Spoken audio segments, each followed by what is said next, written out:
October 10th, 2023, Planning Commission.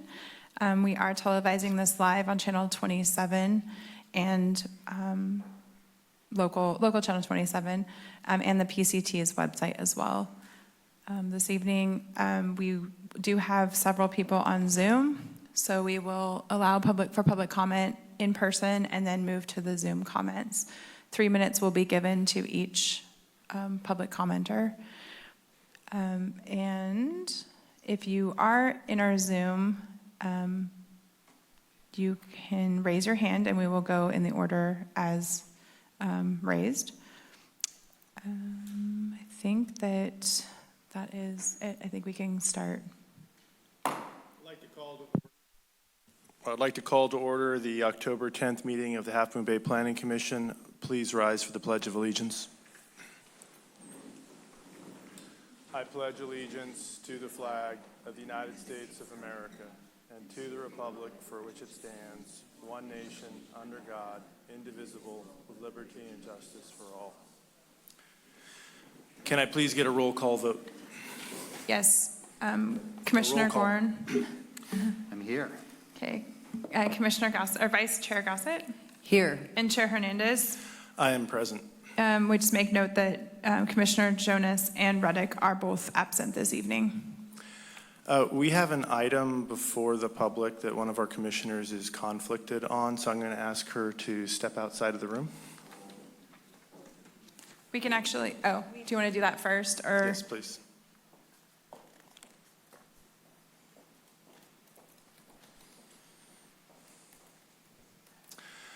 So item 1A is going to be continued to November 14th, and we don't have quorum, but we can just move the date, move it forward to November 14th. So, all right, can I get a motion? Yes. Second. Done. Okay, Commissioner Gossett, you can come back. Okay. It's okay. Through the chair, maybe when Commissioner Gossett comes back, she could just state for the record what her conflict was. You can come. I just want to make sure.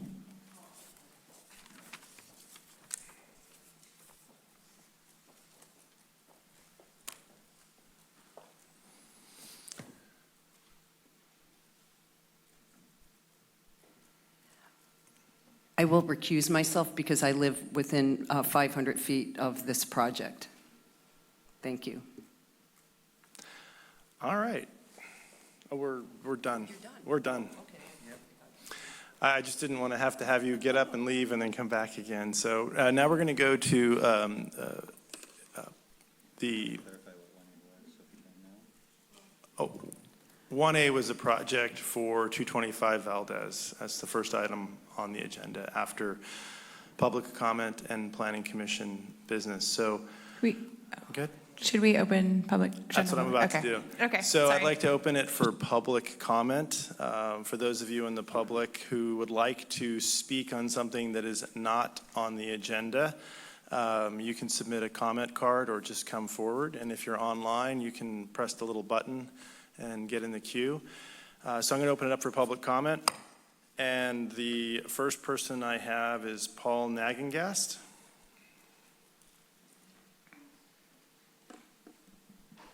Thank you, Chair, Vice Chair, Commissioner, and staff. Item 1A was continued. I see date certain, November 14th. Great. During my research looking at that item, I remember a year ago, that item was before the commission, but there was another item on the agenda. I'm here just to remind council and request staff. Item 1B, there was talking about a lot of how process works in the city, whether major amendments, minor amendments, how they relate to coastal development permits, how we post, how we inform the public. And as the minutes even state that staff would come back to the commission summarizing the process, but bring it back to the commission for further discussion. Again, it's almost a year later. I just want to hopefully remind everybody that, hey, can we start, maybe bring it forward? I know we're a very busy group here in the city, but it's just my time to try and bring this forward. Thank you.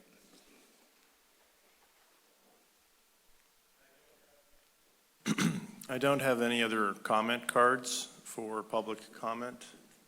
Is there anything in the queue online? Okay. I see none. I'm going to close public comment. All right, the next item on our agenda is item 1B. Scott Phillips. We have the safety element. Oh, actually, that's- we need to go back to the safety element. You're right. Sorry. Let's hear that. Thank you, Chair. Commissioners, John Dowdy, representing the City Manager's Office. And I regret to inform you that Carlo, who was going to make this presentation, is a bit under the weather, and we let him stay home tonight and get better. In light of the room full of people, which I'm thrilled to see, because I think this is an important issue as well. But I will be as brief as I can and then allow you to obviously ask any questions. Safety element just is one of the required elements of the general plan required by the state of California. It's been some time since this has been reviewed and updated. And tonight I want to walk the commission and community through a little bit of where we sit and how we're moving forward now toward developing that safety element. So this project is being undertaken as a multi-jurisdictional collaborative, say that 3 times fast, with several other cities in the county of San Mateo. And what this means is that we will be sharing resources in terms of consultants, management consultants, but this will also mean that the city and all the other agencies will be undertaking these efforts also as an individual community, but again, taking advantage of economies of scale and multiple agency involvement in much the same work and efforts. As noted, this is a mandatory element of the general plan. It's intended to identify hazards of concern and related risks. And obviously, the objective of this is to help identify and protect the community against natural disasters and other hazards. The city has worked through various efforts in terms of addressing safety, addressing various elements of emergency preparation, and the safety element kind of fits into the center of this effort. Obviously, we have a certified local coastal program, and that has elements and pieces of safety and hazard identification, and that will certainly be something that we look at. And we also have adopted most recently the 2021 multi-jurisdictional local hazard mitigation plan, and what we do in that is the county as a whole adopts the larger hazard mitigation plan, and the city and each of the cities of the county adopt annexes to that. And so this will also fit neatly into that. And ultimately, we are also in the process of working through a climate adaptation plan. So these all kind of layer together in various components of policy, action, and the ability to seek and obtain grant funding is one of the biggest pieces to kind of all of these layered pieces with that. And ultimately, why are we doing this? Because we're required by law to do it, but we're also required really ethically to do this to make sure that our community is protected. So that's really foremost to this issue and effort. Since we last worked on our safety element, there have been multiple updates of state law, and I won't go into great detail with this, but clearly there are things that we are now required to deal with. I think SB 99 is one of the more interesting ones. I'm not sure that it's going to apply to us, but it may, which requires identification of evacuation constrained residential areas. So it requires evacuation planning for basically one directional cul-de-sacs and longer streets within areas that are in high fire hazards. I will say in this, one of the challenges we have is that CAL FIRE, by legislative direction and improvements, is required to be coming out with new fire hazard maps.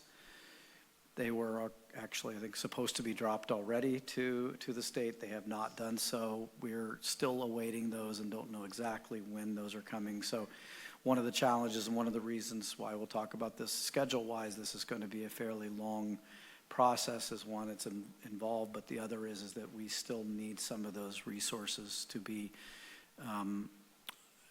provided to us as the city and as the county.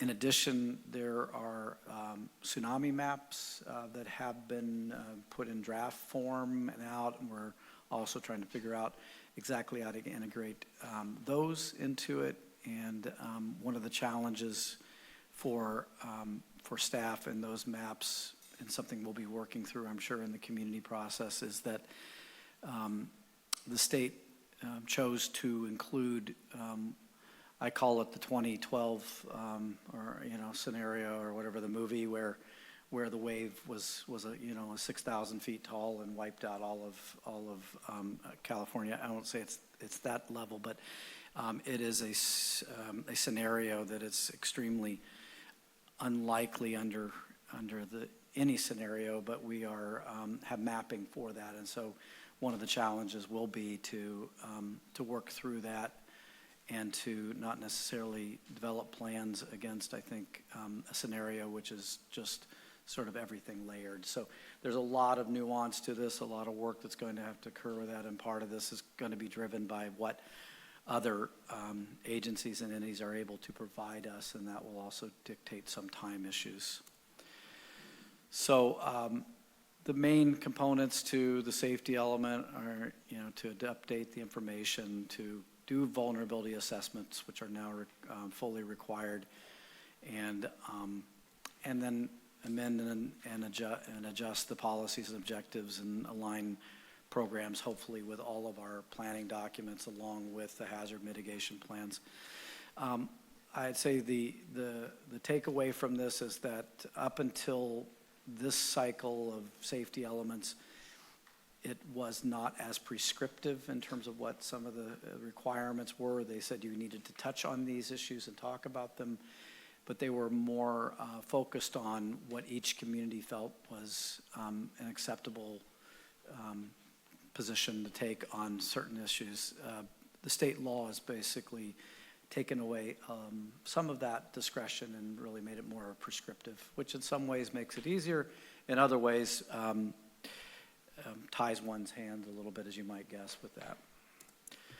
So the schedule, and this doesn't really get into the date points, but there are multiple pieces to this. But again, as I said, this is about a 2-year scheduled process. So we're at the very beginning of that schedule, and a lot to come. Obviously, in this community and every community engagement is a huge piece of whatever we do. So we're going to begin this process, but we need to get information gathered. We need to set the base standards and kind of work through this. And that'll be really after the first of the year that we're able to start having a conversation. I think one of the positives is that this has given us adequate time to sit down and talk with our partners at San Mateo County. One of the issues that we recognize is that there is, while we work in jurisdictional boundary limits, and we know what that jurisdictional boundary limit is, Marauder Road, center line. Most people don't see a difference between Marauder Road on the north side and the Marauder Road on the south side as being anything other than Marauder Road, for example. So we are hoping to be able to coordinate and collaborate with the county in terms of fairly single messaging with regard to the issues and hazards, because most of the hazards are similar, whether you're talking about Miramar, whether you're talking about Princeton particularly, or whether you're talking about Miramar in the city, or working your way southerly into the city, more specific. So that's something we're definitely going to be working on. We also have the benefit in that regard of working with both CAL FIRE and Coastside Fire as one basic entity, the sheriff is one. So we have the ability to talk about evacuation planning and all the things that go along with that, response and issues of fire concerns as kind of one entity rather than just, again, jurisdictionally bound. So I think that's a good place to be and something a little unique for this, for any general plan element. And then finally, we are in the process of doing the compiling the data and working on the GIS database.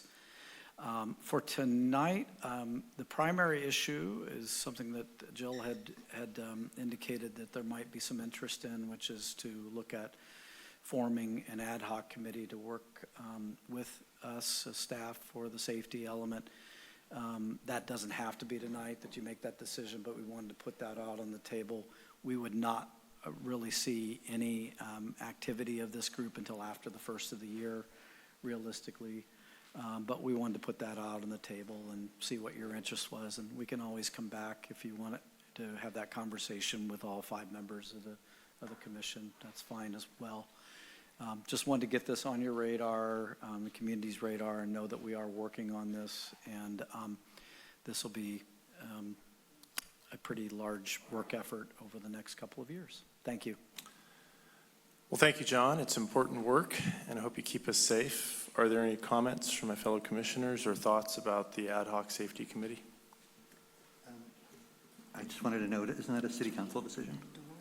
It's like really hot. We landed that it is a commission issue simply because the safety element is one of the general plan elements and really is the first starts with the planning commission, and much like kind of the LCLUP where you had an ad hoc committee working on particularly the land use, but other elements of that, we see this as being perfectly within your wheelhouse. Thank you. So I'm pleased to see we're working on this. I have no comment about an ad hoc committee at this time, but given that we have tsunami maps along the beach, I noticed that it'd be nice to tell residents where to go. I don't remember seeing that on those maps, but the last time there was a tsunami warning, and it might have been in 2012, 92 resulted in a Red Cross disaster area. Mm-hmm. And people probably don't need to drive up the hill. They could probably have a go bag and walk up the hill, walk away from the ocean. I think there's some simple things we could do to enhance public safety in terms of letting people know where they can go. And then the other thing with the CAL FIRE maps, hazard maps, while they're working on that, can we educate people on where they should go if we have a fire in Half Moon Bay? You know, I'm CERT trained, and the firefighters told us that we should either go to an open field or a beach.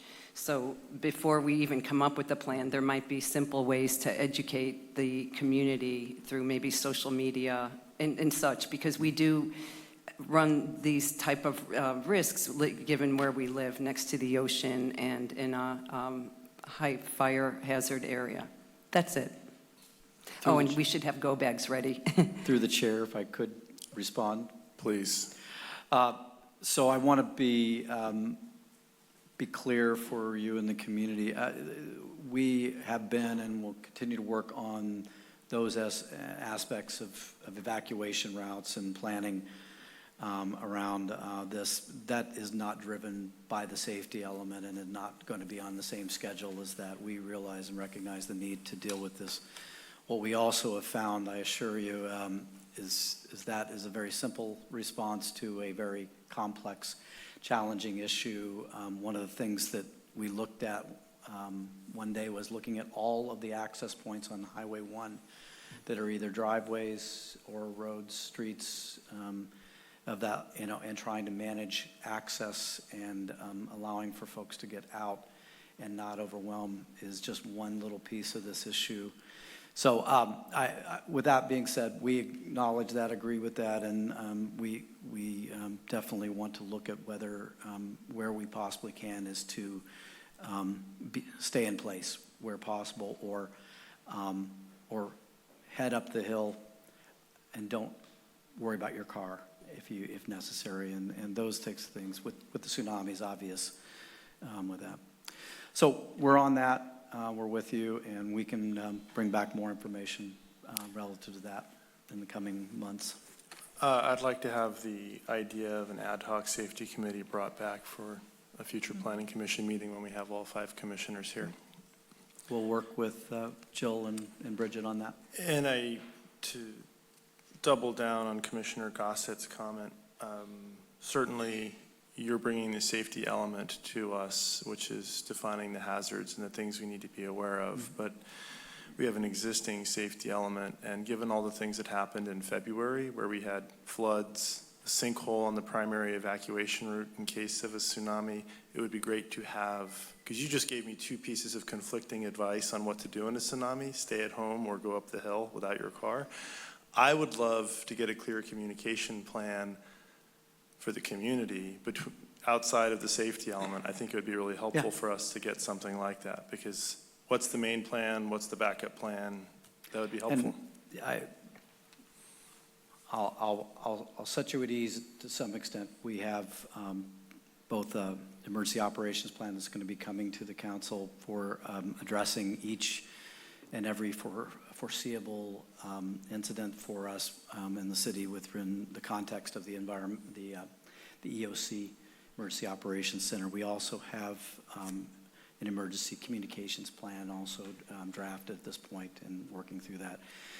I don't know that those 2 things are, it varies from where you are, and that's the issue in terms of conflict, because if you're sitting up at the top of Silver. We don't need to debate it now. It was just, so that's the conflict. I was just making the comment of, hey, I don't know what to do. Yeah. So it'd be great to get that feedback. Okay, is there anything else on the safety element? Just through the chair, could you please call for public comment in the event that there are any? Thank you. Does anybody have public comment on the safety element, which we just discussed? I have no cards for it. Is there anybody online? No, I see none. Going once, going twice. Former Mayor Farrar? Okay, closed. Thank you. Okay.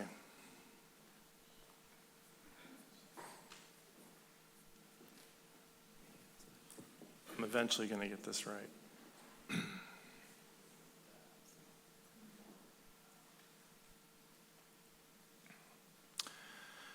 Okay, so we've completed the safety element update. We have moved item 1A to November 14th. The next item on the agenda is project 1B. Scott, do you want to take us away? Yeah, if you could just give me a moment to transition here.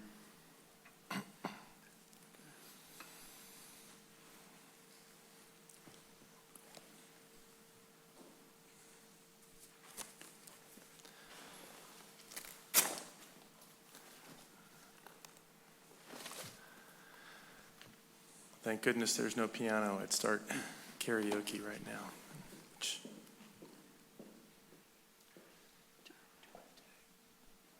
Get this one off. It's ready to go. It should be. Oh, here you go. Do you want it?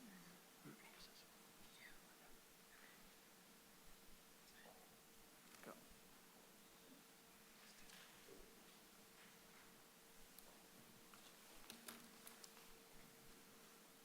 It's all in your drive.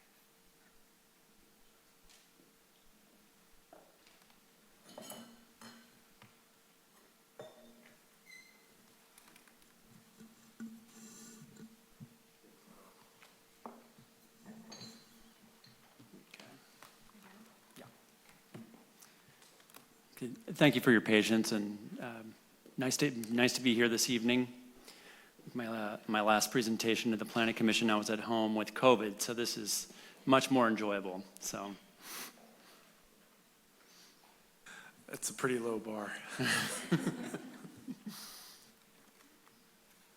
All right, so before we get started, just as a reminder, the commission is encouraged to disclose any ex parte communication on this project that you may have had. But I'm Scott Phillips. I work in community development and presenting on the Coastside Land Trust Trail Project.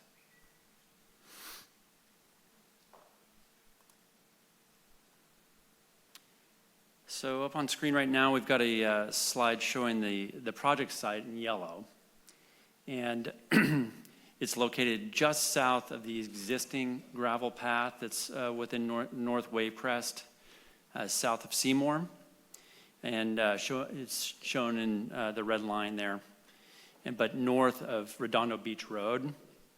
And then west of Smithfield and the western terminus of Wavecrest Road.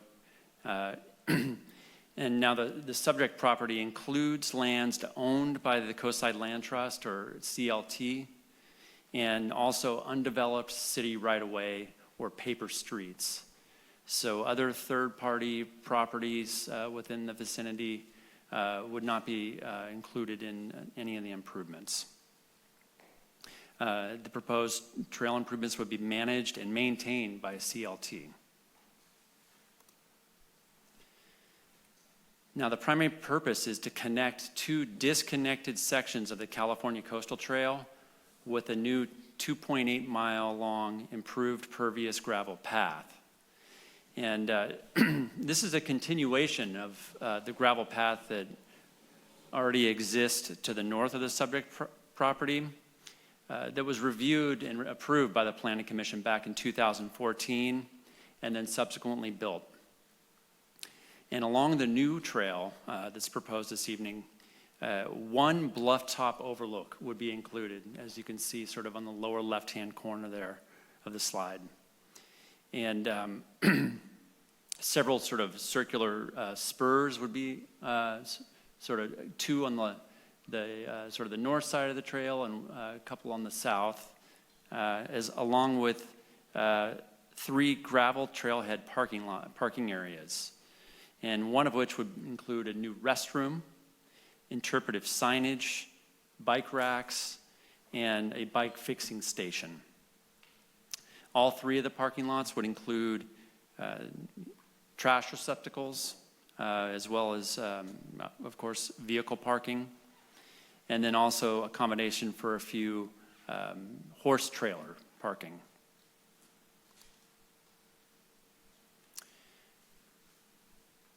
Now, just a little continuation of the description of the project.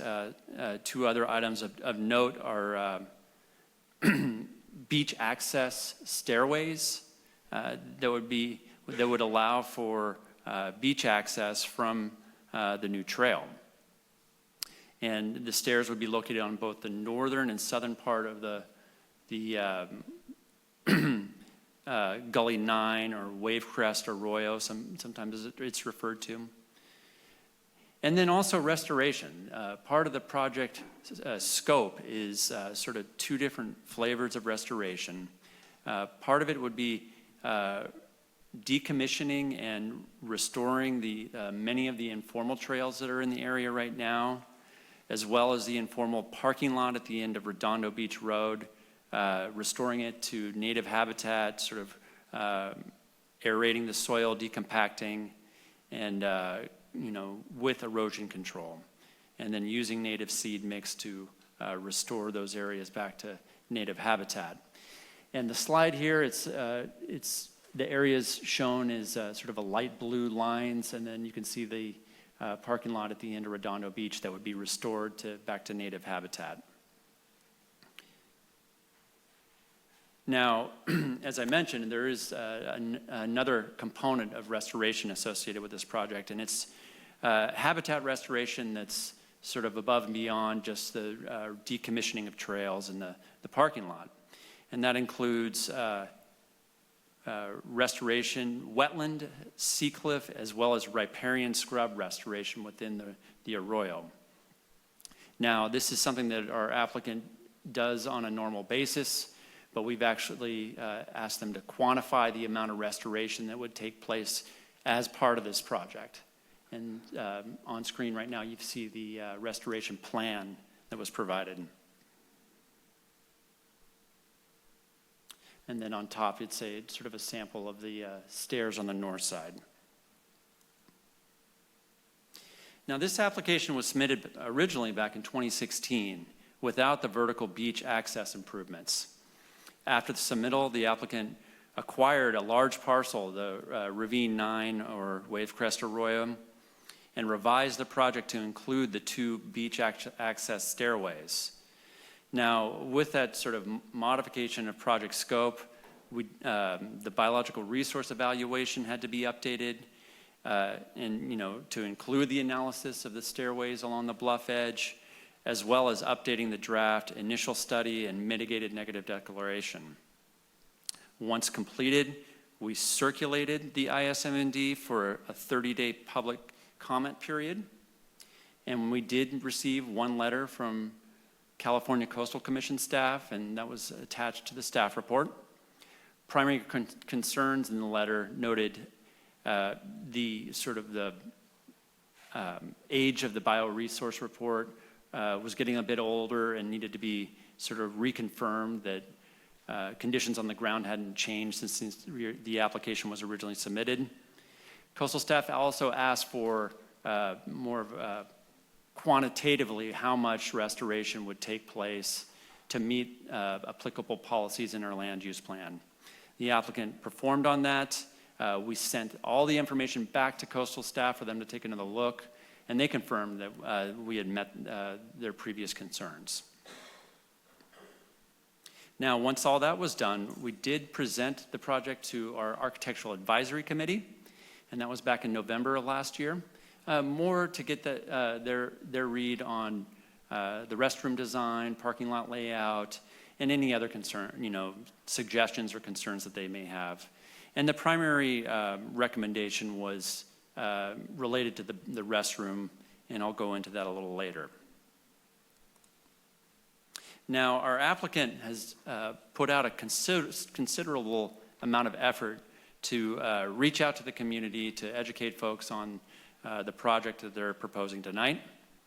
And that really started in earnest back when the phase 1 of the trail was being reviewed by the Planning Commission. Phase 2 was more of a conceptual idea. They weren't sure if they were able to, line everything up, but of course they did, and they ended up submitting for phase 2, in which you're reviewing tonight.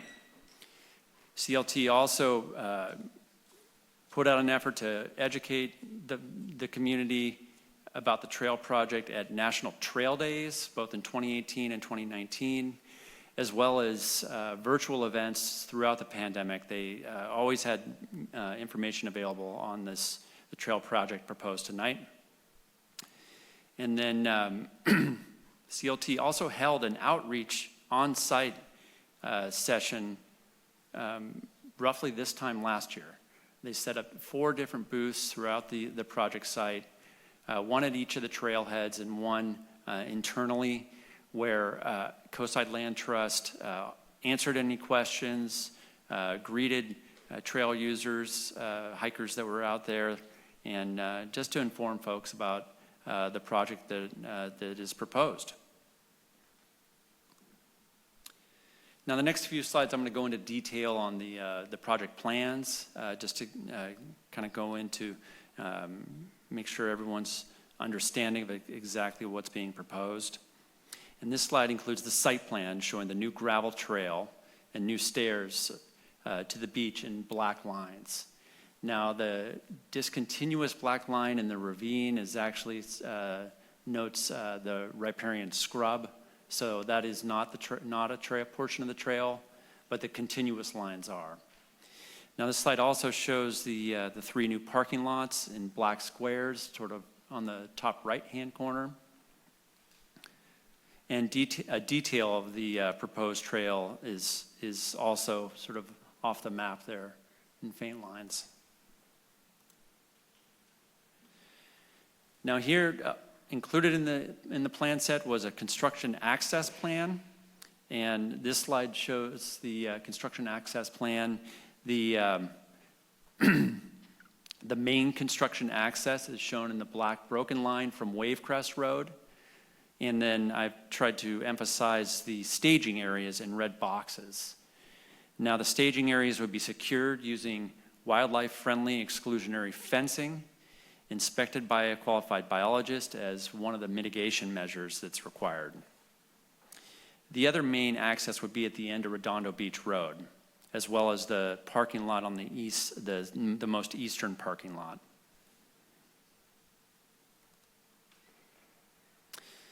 Now, there are roughly 6 areas in which the trail would go over wetland areas. And in order to span the wetlands, the project applicant and design team have come up with sort of little walkways, or what's referred to as puncheons.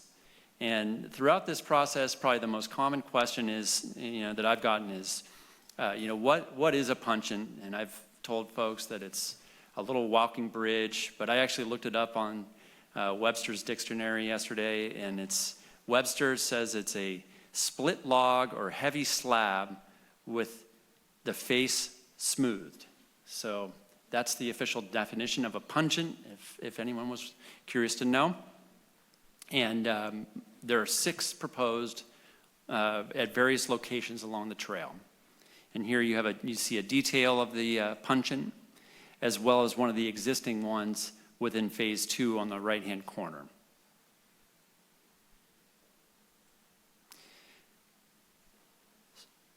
So the area just east of Gully 4 actually has 3 of the 6 puncheons, and I tried to sort of emphasize that on this slide.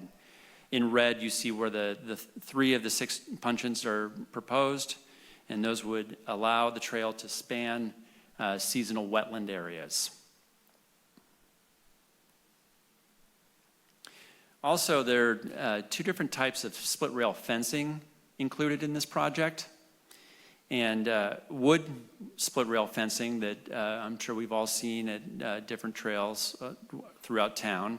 And those would be installed at key locations along the new trail, as well as the overlook, to reduce folks from going to the bluff edge and sort of cutting corners on the trail. So this would help to funnel trail users onto the trail and discourage them from veering off. Now, the other type of split rail fencing that's included in the project is concrete split rails, so concrete posts. And the concrete post split railing would be installed around the perimeter of the 3 new parking lots, as well as at the edge of the informal parking area at the end of Redondo Beach Road. Once it's restored to native habitat, or maybe even before, the concrete split rail fencing would be installed to eliminate folks from driving onto the restored areas. Now, this slide shows the parking lot layout of the most eastern parking lot, which includes the new restroom, as well as a sewer lateral and water line over into Redondo Beach Road. And this is very similar to CLT's trailhead, maybe you've seen on the south side of town at Cal Purisima Trailhead, where you have a restroom and parking area, gravel parking lot. It's slightly different, but it's very similar to the parking lot trailhead at Cal Purisima. Here you have an example of the another restroom that would be constructed on the site. Story poles were installed to indicate the location of the proposed restroom. Had a chance to go out there today and verify that they've been up through this whole process. And the Architectural Advisory Committee, during the review of the design, they strongly suggested a natural unfinished siding, a wood siding, and several options on what type of wood. They weren't adamant on what type, as long as it's rot resistant and remained as natural siding. Now, the two other parking lots, they do contain some trees that would need to be removed in order to install the new parking lots. And Coastside Land Trust is committed to replacing the trees as required on lands that they own.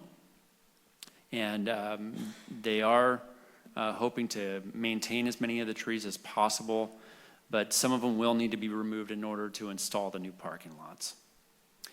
You'll notice that there is little driveways associated with the new parking lots that would allow for interface between the existing roadway on Redondo Beach Road and the new parking lots.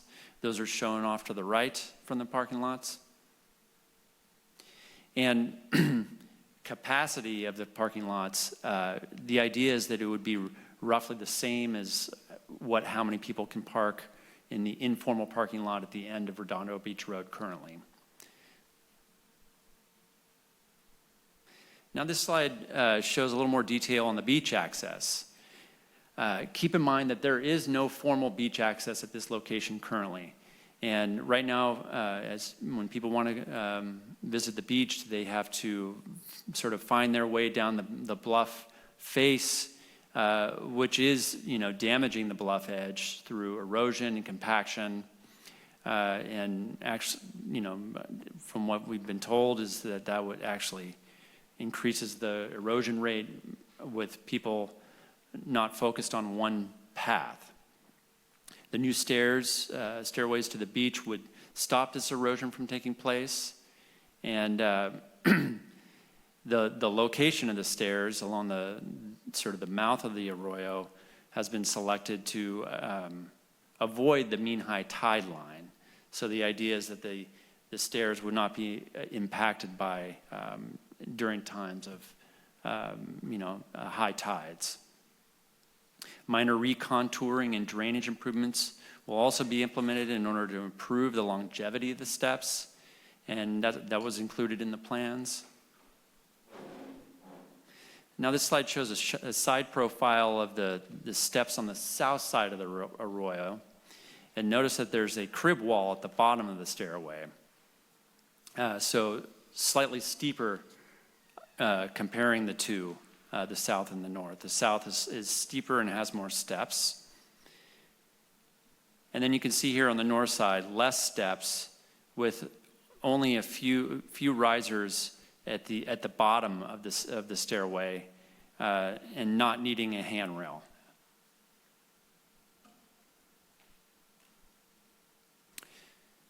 Now, a few things that I'm going to go over within the analysis, compliance with our local coastal program, the land use plan and zoning, and bicycle pedestrian plan is certainly applicable. Gradient and drainage, I touched upon that earlier. AAC review and CEQA. Now, Chapter 2 of our land use plan does include policies that allow for certain improvements within undeveloped PUDs prior to master planning. And that includes multi-use trails similar to what's proposed tonight, including along the California Coastal Trail,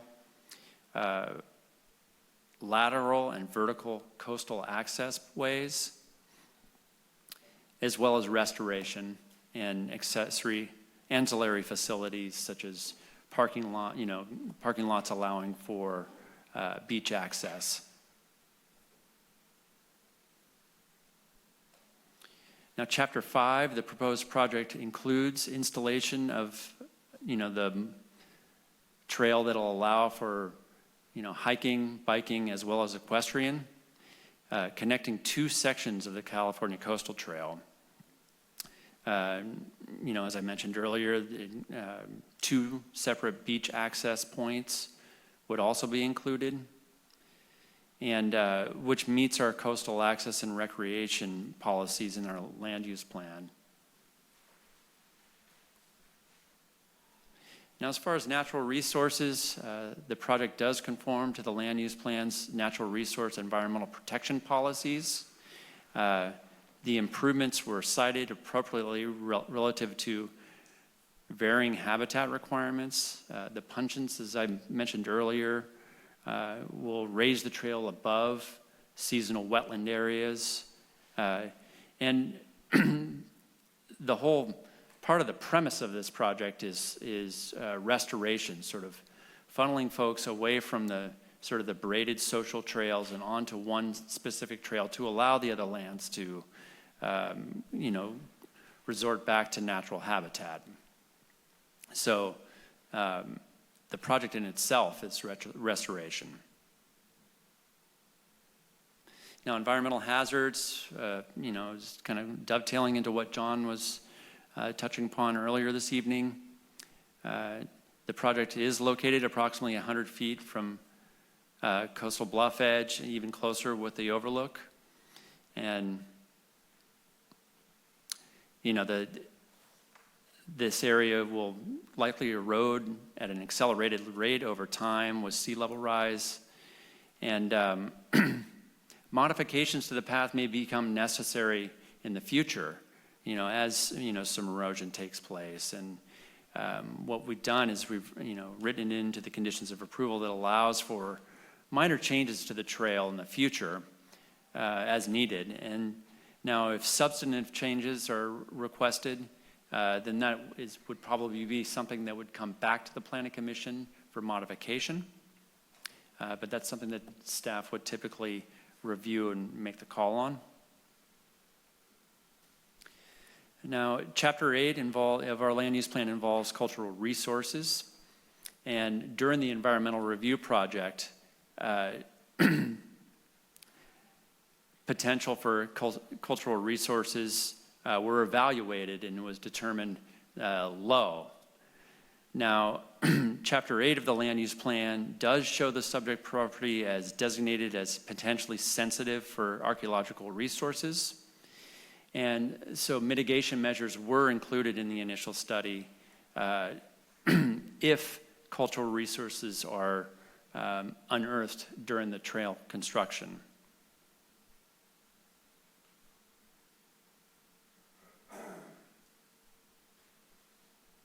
Now, there are some sections of our zoning code that are applicable to this project, including, the parking numbers, as I touched upon earlier, as well as trash and recycling standards. Now, trash and recycling would be installed in all three parking lots, but depending on the waste stream generated by the trail users, this is something that we may need to evaluate moving forward. And what we've asked for through a condition of approval is a waste management plan prior to the issuance of any building permits to get a sense of maintenance schedules and whether or not larger dumpsters would be needed at the parking lots. And it gives us an ability to follow up and make some changes if need be. Now, for example, we are asking for additional signage and, the pup mitt stations for dog walkers and pack it in, pack it out signage to inform people parking at the trailheads. Now, you probably noticed in the packet that a use permit has also been requested. For any bluff top grading, for example, the trail installation, a use permit is required, and which we believe that we can make the findings for, given that grading would be minimized with the trail installation, utilization of any cuts on site.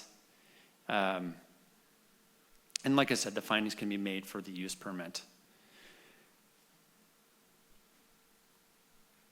Now, the bicycle pedestrian master plan does also note this trail, and it shows up on figure 3.2 and 3.8 within the bike ped master plan, anticipating this missing link between sort of two dead ends of the California Coastal Trail. So this is a anticipated project within the bike ped master plan, as well as the vertical beach access. Now, grading and drainage, there are included in the plans, grading and drainage plans that were prepared by a geologic engineer. as well as a stormwater checklist, and for the additional impervious surface included in the parking lot and restroom. The geologic engineer is here this evening and available to answer any technical questions related to grading and drainage. Let's see, and then just a little bit about the AAC review.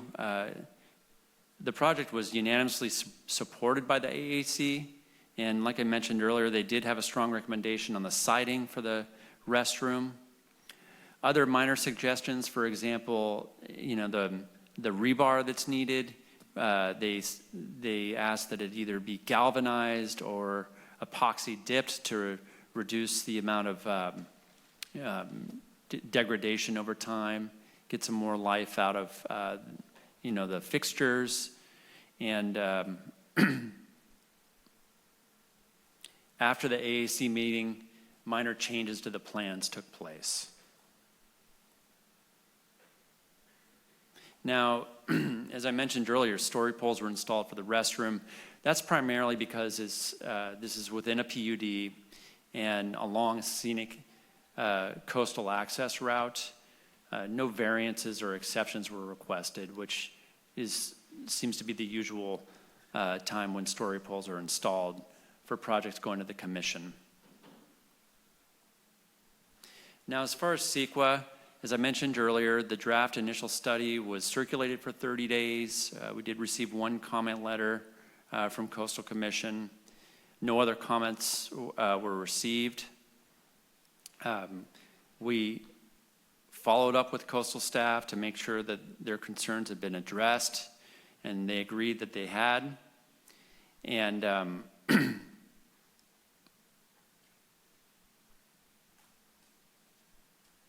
now, mitigation measures that are included with the mitigated negative declaration address biological resources, cultural resources, as I mentioned earlier, tribal cultural resources, and paleontological resources. And most of this is covered during construction personnel education programs, as well as several surveys to be conducted by a qualified biologist prior to commencement of the construction and check-ins throughout the construction process. Now, noticing we've noticed several times over the many years that this has been on file, and most recently for the Planning Commission meeting tonight, we posted both the northern terminus of the new trail, Wavecrest Road, Redondo Beach Road, and then we also mailed out notices with a site plan to all the property owners within 300 feet, as well as internally within the subject site. And then we also posted a legal notice in the Half Moon Bay Review, all of which is required through when reviewing a coastal development permit. I'd be happy to answer any questions. We are recommending approval, and once the mitigated negative declaration and mitigated monitoring and reporting program is adopted, or if the commission has any questions or concerns, I'm happy to answer them. Also, the design team is here, the applicant, as well as their designers, engineer, and biologists. They're also available for questions, and I believe the project applicant would like to give a few words before opening it up for public comment. Thank you. Thank you, Scott, for that great presentation. What I'm going to do is I'm going to ask my commissioners to hold their clarifying questions until we get public comment, and I would like to invite the applicant to come and speak at the podium up there. All right, great. Good evening, Chair Hernandez and commissioners. I'm Sarah Polgar, representing the applicant Coastside Land Trust, or CLT. I've been a board member since 2011 with a 3-year break to serve on the Planning Commission. And it's really nice to be back here on this occasion that's been so long in the making. And on that note, I'd really like to thank city staff for their tremendous work on this project over the years, especially Scott, thank you. I know we're already kind of actually into the details on this project, and we're gonna go much further tonight, but I want to use this opportunity to briefly step back and share why this project is so important to do. I think it provides some really helpful context for the discussion. I think all of you are familiar with CLT, that we own and care for open space on the coastal bluffs in the Half Moon Bay area. And you know, we protect the natural and scenic, recreational, cultural, historic, and agricultural resources of these amazing places for present and future generations. And we accomplish this through active management of the lands we own. This kind of, the model of like buying land, open space, putting up a fence around it, calling it done, that just doesn't work, especially not in populated areas like this. So we regularly monitor and maintain our lands and do restoration and public access projects, such as this one. And we have regular volunteer stewardship events and activities. We also offer high-quality outreach and education programs that really help the community connect with our open spaces and develop the stewardship skills to become lifelong caretakers of open space. And so when we are asked, why do this Wavecrest Trail project, we point to 3 key reasons that I want to share with you. First is protecting natural resources. So Wavecrest, as we all know, is an incredible, special natural place that people want to enjoy for walking and biking and more. They want to get down to Redondo Beach. It's well loved for bird watching, wildlife watching, especially observing the raptors, which are out hunting voles and critters in the great habitat out there. But we are loving Wavecrest to death. People use the ever-expanding web of informal trails that crisscross the bluffs, and that's disturbing the wildlife and carving up the habitats that the wildlife depend upon. And during the pandemic, public use of Wavecrest exploded. And without sufficient facilities, the trash, the human waste at Wavecrest, especially actually at Redondo Beach Road, they became really bigger problems. And I think there's kind of 2 takeaways from this. One is that the increased level of public use, it's not going away, and it's not sustainable as it is out there. And while this project, it won't eliminate these problems, but it will go a long ways towards reducing the negative impacts of public access and enabling all these visitors and us to experience and enjoy Wavecrest in a safe and environmentally responsible way. The second key reason that we see is equitable and safe coastal access. The casual trails are just not accessible to people with mobility issues. They're also actually not accessible for a lot of families with strollers or bicyclists. They're difficult, especially in the rainy season. They become a big mess for all users. So all the trails, the signage, the parking areas, and associated facilities, they will all be universally accessible, which includes the ADA standards, and safe for year-round use. And the beach access stairs, obviously those will not be universally accessible, but they will create a safe year-round access for other users. Also, for providing low-cost and equitable coastal access, CLT recognizes the importance of parking, actually for free parking, because it turns out that parking fees are a major barrier to coastal access for low-income visitors. And then the informal parking at the bluff edge at the end of Redondo Beach Road on the property owned by CLT is heavily used and incredibly unsafe and causing rapid erosion of the bluffs, which is actually threatening the city's road there.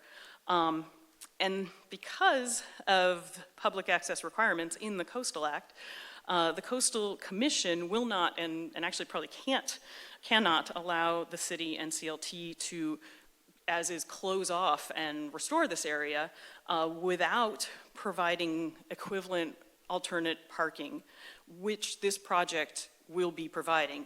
Safe, well-designed, managed parking and facilities further inland on the road. So the third key reason is about slowing erosion. So we all know that during the storms, we see the water concentrating along the informal trails where the ground is compacted and depressed. These basically become like drainage ditches, and the water flowing out of them rapidly erodes the bluff edges. Obviously, coastal bluffs naturally erode, but the erosion out at Wavecrest is really being sped up by the drainage issues that the informal trails are contributing to, causing in many cases. And of course, the many places where people are scrambling down to the beach over the steep bluff face and the informal parking, those are other issues that are contributing to much more rapid erosion out there. So we're proposing to build well-designed and drained trails that set back from the bluff edge, minimum of 60 feet, and revegetating informal trails and bare ground in the areas that CLT owns. And so this project will consolidate much of that access onto the designated trails and help fix a lot of these drainage issues. This is what we did with the trail to the north, which we call the Bird Trail on Coastside Land Trust 50 acres. And it has significantly slowed the erosion out there. It's helped significantly. So in conclusion, to be honest, I will say it would be much easier to just leave things as it is at Wavecrest. This project is incredibly complex. It's expensive, and we're going on, I think, Scott, it's like 8 years of planning. I know that CLT, and I'm guessing maybe city staff, have wanted to throw in the towel at times. But the resource and erosion and access issues at Wavecrest are deteriorating without managed access and restoration. And CLT has kept at this project specifically to protect resources, to slow the erosion, and ensure safe and equitable coastal access. Those are our goals on this project. So I thank you for your time and consideration on this item, and I want to just introduce the members of our team who are here to help address questions, technical questions you might have. We have Sarah Sutton with Placework, which is the primary consultant on this project. And we have Leslie Lazarati, who is our biologist with WRA.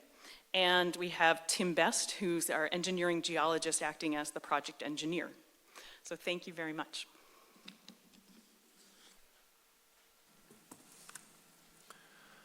Thank you, Sarah. Before we go any further, I'm going to ask my commissioners if they've had any ex parte communications.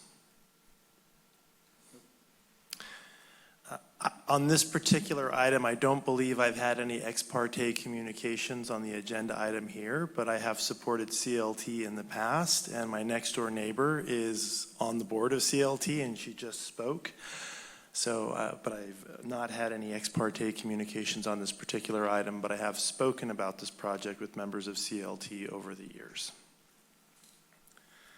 I also have no financial stake whatsoever with CLT.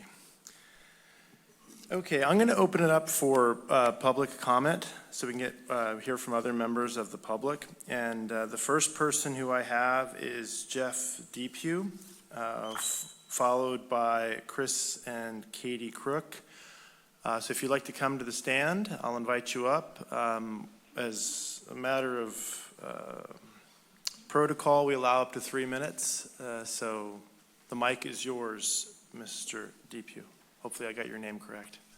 Close enough. Not used to doing this sort of thing. My background is also planning, but planning for startups, new ventures, product market fit, and being on environmental boards, typically primarily tied to water and water usage in the state.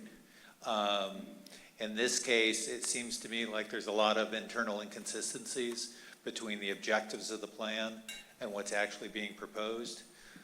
The reason I know about the plan is we live within 300 feet, and I guess we're mailed to as a result of that. I have not seen any outreach out along the bluffs, and I'm out there weekly, a couple times a week usually, walking out. My observation would be that the plan as proposed has parking that's probably 50% greater than any number of vehicles I've ever seen out there. And so it seems like it's sized for something that there's no demand for. With respect to access points, it would appear to me that if you're going to put in stairs, one stair would be sufficient and minimizes the impact on the land as it stands. That said, learning from Poplar Beach suggests that the stairs that have gone in there have eroded significantly since they were put in place. So it's not clear to me what's being done to make this have any different sort of usage plan. On the parking side of things and waste management, again at Poplar Beach, there the bins are overflowing on a consistent basis. The ones at the end of Redondo are overflowing on a consistent basis. So I don't know what's going to happen differently this time around.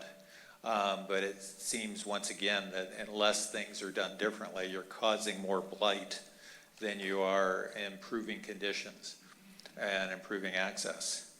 And finally, I guess I would wonder why not leverage existing resources that are out there. And so enhance the parking that's at the ball field.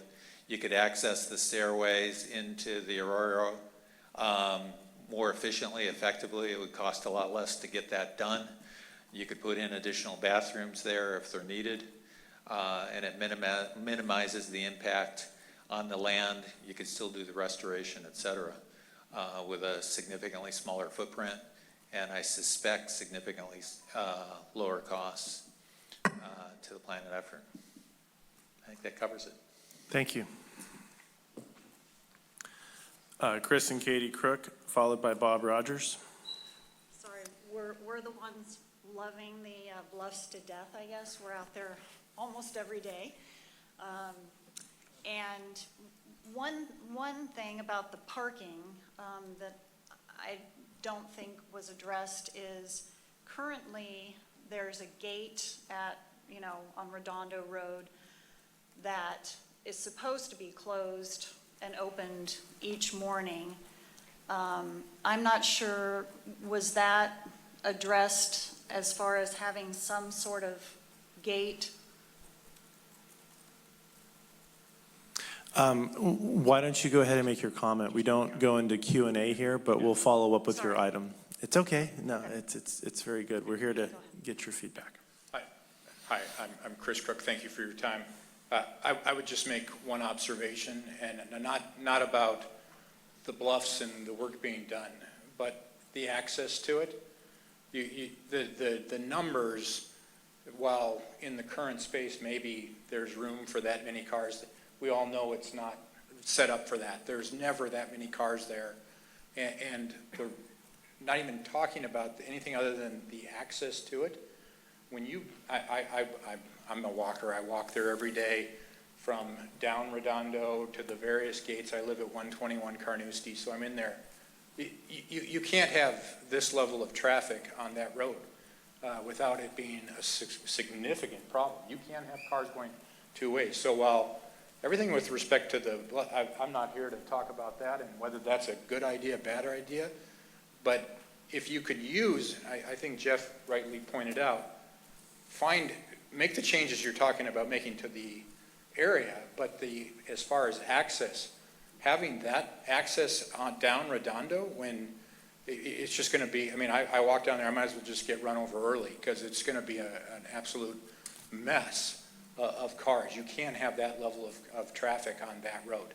So I think that taking advantage of the other areas in which there's parking, ample parking, would make a heck of a lot of sense. So I just wanted to point that out is that fine with respect to the grounds, but getting access to it that way is going to, I don't even want to get into the mess that I clean up on a daily basis. I walk there darn near every day, and the things, whether it be drug paraphernalia, anything, I just like to do that and incent that in a place that there's no room for it makes no sense. So I'll stop there.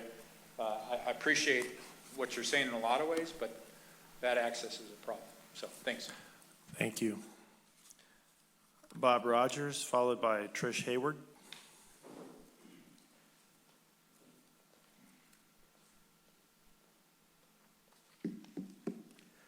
Hello, commissioners, city staff, folks. How you doing? I'm Bob Rogers. I'm the executive director of the Coastside Land Trust. I've been on the board for 17 years, past president, and been on all the committees. I was on the board when our Phase 1 trail project was visualized and implemented, and I just want to say that Phase 1 is done, and it's an incredible resource for our community and for people who are coming over the hill, kids of all ages. It's been phenomenal. And of course, during COVID, it was even more of a phenomenal success because people were able to have access to areas, as Sarah so articulately mentioned, that would not be able to. It's ADA compliant, kids with parents with strollers, and like I said, kids of all ages. But Phase 2 is new, and it's a critical extension of the California Coastal Trail. It's a linkage that needs to be done. Sooner or later, it will be done. And this is a great project, a great plan. It's environmentally friendly. It will protect those sensitive bluff tops with sensitive habitat and all the incredible wildlife that's out there, the raptor habitat, all the little critters that run out there, and the birds and the fauna, the flora. It's just like Sarah said, we love it to death. The erosion control is critical, and this project controls that erosion and mitigates that erosion. The stairway is not going to go to the beach itself. The stairways will go into that arroyo, so it won't get the action of the waves. So it won't be like Poplar. It won't be subject to the same kinds of natural elements that Poplar is. So it will be protected. Those two stairways coming down to the arroyo. Also, you'll be consolidating, the hikers will be consolidating into an environmental friendly path. So it will protect the sensitive habitat, the remainder of the sensitive habitat out there. It'll normalize the beach access in an environmentally friendly way. Existing parking right now is an environmental mess. It's a hazard. People get stuck out there all the time. It's as you mentioned, it's a mess, total mess. And it has to be cleaned up. Sooner or later, it's got to be cleaned up. This is a good project to clean it up. So that's about all I have to say, and the bathrooms are going to be great. The parking is going to be free. Thank you. Trish Hayward, followed by Don McClung.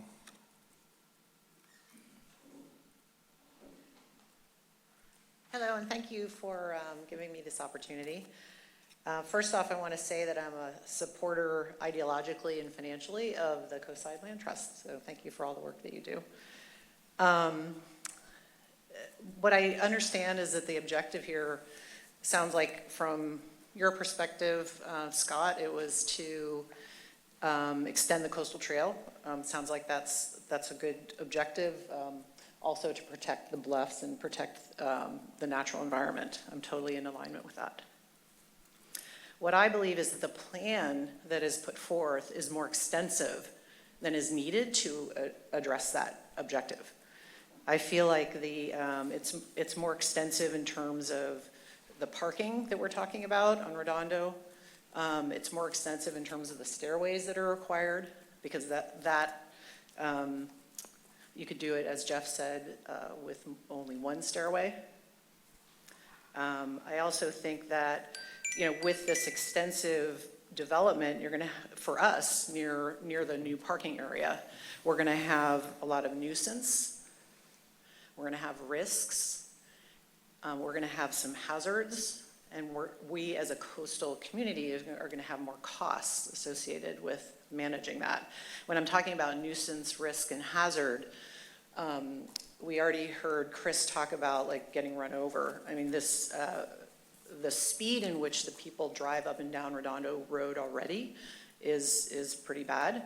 And if we add more cars to that by adding a bigger parking lot, we're going to have more potential risk there. We're going to have more nuisance if we don't, as Katie was talking about, put a gate across Redondo and manage that gate effectively so we don't have teenagers, partying at this parking lot and turning Redondo into what Poplar was dealing with over the last number of years. So that's one of the things that I'm concerned about. I'm also very concerned about the cost that is associated with managing this. I heard Coastside Land Trust is going to be maintaining the trails and that kind of thing, which is great. But we see in this neighborhood where we use this place daily that the Half Moon Bay, I'm not even sure who's responsible, but Half Moon Bay area, whoever is not able to maintain what we have right now. We have, as somebody said, garbage overflowing. We have just a kind of a mess, to deal with. And I'm concerned that if we don't have put into the budget of the town managing this, that we're going to end up with even a bigger mess than we have right now. So, with the Redondo Beach Road parking lot, I recommend a couple things. One, or for the project, I recommend eliminating some of the Ma'am, we're at 3 minutes, so if Okay. you could I'll wrap it finish up. up your comments. So reduce the scope is what I'm recommending, number one. And number two, commit to maintenance and get budget for maintenance so that we don't run into some of the same problems that we have now and even bigger ones that will come. Thank you. So I think that was Dawn. This is, you're Dawn. Yeah, I'm Dawn, yeah. And then Albert Cuisino. Hi, good evening, thanks for the time. A lot of my concerns have been addressed by some of the neighbors in my community. And again, I think this is a really wonderful project, again, to protect the bluffs and all the other reasons that have been put forth for recreation and accessibility. But again, I don't think, or I don't see in the plan, the consideration for the access from Redondo Road. So again, I'm not sure who's responsible for that, the city responsibility. So I think before the plan is approved, we need to really, again, concentrate on Redondo Road. As everyone talked about, it's a very narrow road. It's very commonly used now for, I'm not sure the word to use, but in 9 o'clock at night when it's dark out there, people up and down that road not going to see the sunset. So, and the garbage and everything else that everyone else has mentioned. So the project is wonderful, and I think it checks all the boxes that it's intended to. We need to make sure that this accessibility to that trail and those parking lots are taken care of. And again, reevaluate the necessity for the number of vehicles. I mean, there's parking at the Ritz, there's, the parking at the ball fields. We really need to see, do we really need to put parking spaces for that many people? And because it's free, which is wonderful, it's going to draw a lot of traffic from some other areas like Poplar. And unfortunately, the infrastructure of that area just can't maintain that much traffic. And that's it for me. Thanks. Thank you so much, Mr. Cuisinart, and followed by Nancy Hernandez. Thank you, Planning Commission. I live on Carnoustie Drive, adjacent to Redondo Beach Road. I've kind of adopted Redondo Beach Road. Walk it 2-3 times a day. I know it really well from end to end. At Highway 1, you have a daycare center. As you come down, you have the homes on the Ocean Colony side. Then you have 3 homes, actually six residences, because one is a duplex, one's a triplex. You have 2 pedestrian gates coming out of Ocean Colony. You have the corporation yard for the golf course. And then you have the very last home on the bluff to the left of the parking lot. On a good day, you can get 30 cars in the bluff parking lot. The most cars I've ever counted is about 50, and that's parking on the road going all the way down.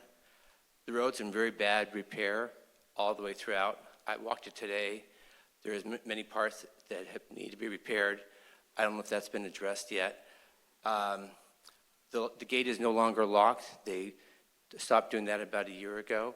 So I'm in favor of the project. I think there's a lot of questions that need to be answered. How's it going to affect the daycare, the homes, the golf course, maintenance yard? I love the idea of paving the coastal trail, but there's just too much there. I think that's supported, the road can't support that amount of traffic.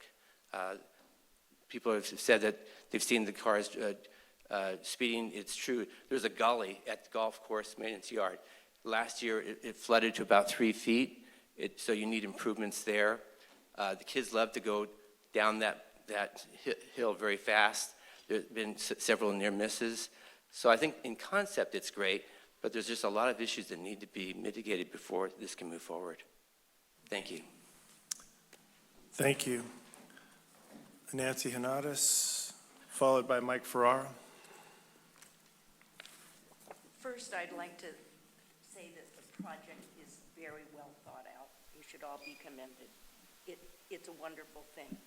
But I am concerned about some things that have been mentioned and then some things that haven't. And I am worrying about who is going to maintain what you do with all the extra parking that really isn't needed. Not just garbage, but I'm worried about fires. Already we have nightly explosions and fireworks. Sorry. Oh, sorry. Oh, well, do I get to start again? Okay, so I'll go fast. I said I really appreciate all the work that the committee has done and the Land Trust has done. I admire it. But I am concerned about some things that have been mentioned. One is the gate that used to exist. Nobody knows who's supposed to lock it. It's a joke. I mean, I'm tired of having to phone the non-emergency number when I see flames and fires. I know a lot is flammable down there in the fields. I'm not your patrol. There has to be something in place for the gate, for the safety of the people around, even for the community. We don't want fires. And also all the litter and garbage that will accumulate on that road. I don't know who's responsible. That's something you need to look into. The Sheriff's Department says they don't know if they are. They used to be. I've talked to CAL FIRE in the past. I was tempted to go and talk to them today. You mentioned CAL FIRE as to your other plans, but I'm wondering they should be talked to about this. And so I'm really concerned about the health and safety risks, and adding 75 parking spaces is kind of ridiculous. It's over the top. So that's all. Thank you. Former Mayor Mike Farrar. Good evening, Chair Hernandez and Planning Commissioners and staff. I do appreciate the many years of hard work and gathering of funding to create this project. But if I never participate in another workshop, I'd be a happy guy, because they do nothing. They don't really convey, they don't offer a chance for an exchange of information. And so it's at these planning commissions that we get to talk to each other and get some good back and forth and listen to commissioners and their impression of projects. And so here we are. This is a very nice idea. This may not be the night for a decision. I say that because there's a workshop coming up on electric bikes, and electric bikes and the coastal trail are a big deal to think about. It is unclear to me who is going to have jurisdiction over this. I don't know is this going to be a city trail subject to city ordinance? And if it's not, as much as I appreciate the hard work of the people at the Coastside Land Trust, there's not very many of them to deal with the various complaints and whatnot that may come up over the years, and enforcements. So regarding the trail plan itself, I would like it if we could lose some of the closed loops on the trail that sort of separate environmental areas that effectively will get rid of the wildlife. There's always a dead zone around a trail of wildlife because of human activity. It's nice that we're getting rid of all the small trails, but when we create a loop like that, that's going to be a dead zone. It would be nice to lose those. And really, if you look at them, they're convenience loops. And we shouldn't be thinking about just convenience. We need to be thinking about the Wavecrest environment. Now, Redondo Beach Road has a storied history that goes way beyond any 3 minutes. We cannot say that this project has no impact on Redondo Beach Road. You just can't say that. When the word gets out that, hey, there's these great new beach accesses to this wonderful beach that hardly anybody's ever been to, of course it will draw. Is that the end or the warning? Pardon me? You got a few more seconds. Go ahead, Mike. Okay, sorry. There is a plan in the city, the conceptual plan for a fix at that very most dangerous intersection in Half Moon Bay, and it's sat there for 20 years now. The city has a role to play in making this a safe project, much less paving Redondo Beach Road. Thank you. Thank you. I have one last green card from the public. This is for Bruce Russell. And if anybody else in the audience would like to speak, you can submit a card or just come up after Mr. Russell speaks. Can you hear me okay? Is this working? Just spiffy. Okay. I think there are 3 major issues that I see with this project. One is roadway safety, both on Redondo Beach Road and on Highway 1, in terms of left turn movements out of Redondo Beach Road and into Redondo Beach Road. Anybody who lives here and has worked or lived here for a long time knows that Redondo Beach Road is probably one of the most substandard roads in Half Moon Bay. At its widest, at some locations, it's 16 feet, and other locations less than 12 feet. 2 cars have a difficult time passing each other. I can't imagine a horse trailer and a pickup truck passing each other without having to go into wetland areas on the north of Redondo Beach Road or into ditches. What's really glaring about this is that it's hard to imagine a project of this magnitude that went through an initial study and a mitigated negative deck without one comment from a professional traffic engineer. There was no traffic engineer hired to do counts of the existing demand, what the current or new demand would be, or what the safety is of that road and of the movement in and off of Highway 1. There's been a lot of anecdotal remarks about it'll be about the same as the current demand, but anybody that lives in that area knows that there's not demand or use of 75 cars in that road, and that road can't handle that. The second issue is the issue of security and maintenance. The conditions of approval suggest that there'll be a security plan submitted sometime in the future. Why is there not a base security plan right now? City's got plenty of experience with other Poplar, other beach locations. You know that there's issues of night use, there's issues of the gate not being closed. Redondo Beach Road has had several vehicular deaths, several really serious crimes committed at the end of that road. There should be a security plan as part of a condition right now, and there should be a maintenance plan. It can be a base plan, and it can be developed and enhanced as it's necessary. But to not put those things in place right now as part of a condition of approval is hard to understand. I think the final thing is the impact from an environmental and open space standpoint. I'm the guy who sold 280 acres to Peninsula Open Space in Wavecrest. I'm the one who stopped the development in Wavecrest. We're the ones who've committed 40 retirement lots in Wavecrest. And I can tell you that when I made the decision to contribute that land and to sell it as open space and as sensitive habitat, I never envisioned a project of this magnitude affecting that land.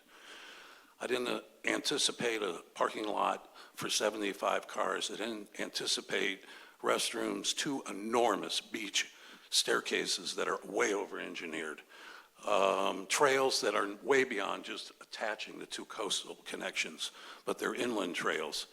Really sensitive habitat, really important open space, and I think that this project's just too much. I don't think the balance between coastal access and protecting the environment and protecting that sensitive area has been properly addressed. I think there needs to be a serious look at that roadway and whether or not it could handle more demand. The suggestion that there's been increased demand since the pandemic is clearly right. Build 75 parking stalls there, horse trailers, restrooms, access to the beach. The demand will be twice what it is right now. And that road can't handle it. Highway 1 right there can't handle it. And I don't think the sensitive nature of that property and the environmental importance of it can handle it. And I'd really encourage you to reconsider reducing the scope of this project. Thank you. Thank you. I think we had one more member of the public who wanted to speak. I saw a hand raised back there. Please. And then we'll go to those of you who are in Zoom. Yeah. We've got 2 more members of the public. Please state your name, sir. Hi, my name's Steve Bowe. I'm a retired dentist from Sunnyvale. We moved out here just for what we're seeing in terms of the land trust and preserving the land. But I too live right off of Redondo Beach Road. I can't tell you how much that road's not going to be able to handle 75 cars. I can't tell you how many times I've been back there and seen nothing but at the most 20 cars on that bluff, at the most. I can't tell you the safety concerns. You don't live there. Summer nights, we hear the cars screeching back and forth through there, the fireworks going off, the drinking, the bottles being thrown. A couple Thanksgivings ago, 25 family members in my house, and I hear a knock on the door. There was a drug deal that went bad on Redondo Beach Road. Guy jumped the fence looking for help. He was all beat up. You have that problem with security. I come from a line of many police department family members. There's nothing but trouble when you put that many parking spots down there. Not only we have transients that stay there, you have no police protection, plus the thing that worries me the most, the very most, is, and Bruce will know, it's all eucalyptus trees around there. They're full of oil. If a fire goes in there, it's going to be almost impossible to stop. There's no way you can put that out with the trees lining all the houses there. So you're going to have a transient problem. You're going to have a parking, way too many parking spots. I really wish you would really consider what's going on over there. And maybe one night just go out there and see what it's like. Park your car out there. There's no security. There's no police protection out there. And to add 75 cars, another 150 people coming in there on the average is going to be a nightmare, let alone trying to turn left and right out of Highway 1. Thanks. Thank you. Sir? I'm not going to add a whole bunch more, information, but Could you please state your name? Mike Williams. Thank you. Thank you. I'm not going to add a whole bunch more information other than what's been already stated that I agree with. I mean, I agree with the whole area of the idea of connecting the trail and everything around that. It's great. But what looks like has happened is you've got a planned project at the beachside, and then you have Highway 1 here, but there's nowhere in between. I didn't hear anything about how do you get access, egress and ingress to this facility, to the actual beach. And like everybody said, and we live here too, going up and down Redondo Beach is a nightmare. There's drug activity going on. I know it for sure. The sheriff's up there pretty much every other weekend on Fridays, about 6 o'clock if you're interested, 6 or 7, depending on when the sun goes down. And it's just going to be a nightmare. And it's not going to be just a nightmare for the owners and the people who live around here. it's also going to be a nightmare for people going in and trying to get out. You ever been to the Niners Stadium and tried to get out after the game? It takes you 2 hours to get out of that. Well, you know, you're going to set yourself up for a similar situation by over-planning this situation at the beach. So all I'm asking is the same thing. Just take it slowly, get it done, but take some of this project planning and reduce it significantly. And I think we won't spend as much money, people will get just as much use of the land, and be able to manage it more effectively. Thank you. So are there any other members of the public who are present? I think we got 4 people left who haven't spoke, so please come on up.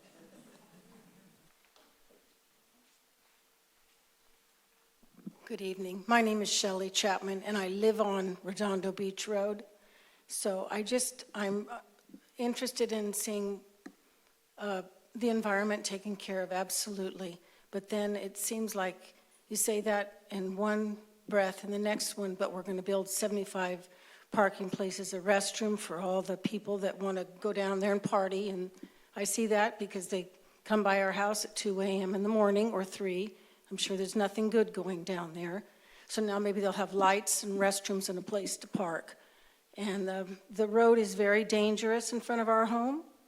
We have children next door that can't even play outside on the driveway because people are just bulldozing down there. So I hope you give that some thought, maybe spend some time out there on Redondo Beach Road and see what a wonderful place it is. But I don't think it's going to be able to take this impact for the environment. Thank you for your time. Thank you. Bridget, I'm going to start at the top of the list that I can see. And so I see we have Linda Canty is the first speaker.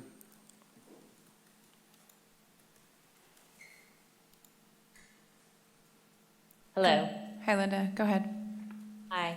Well, I think everyone has addressed a lot of the things I wanted to say. But if any of you know me, I'm the runner that's out there almost every day, and I have been for 20 years.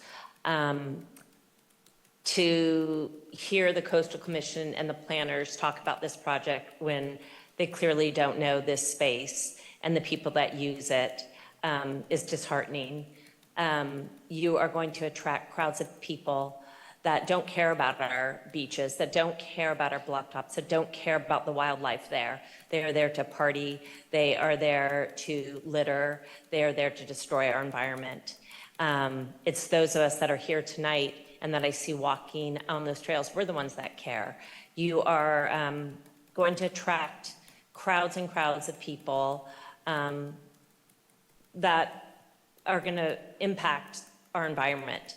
There are plenty of other beaches along our coast, from Montera to Surfers Beach, all the way down to Cal Beach Trail and the Ritz Beach. There are plenty of beaches and trails for people to access.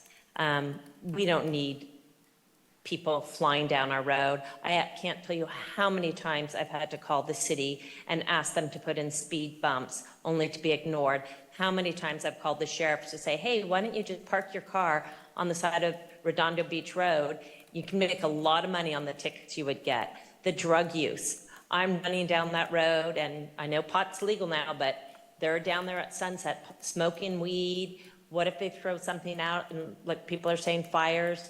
There are so many things that have not been considered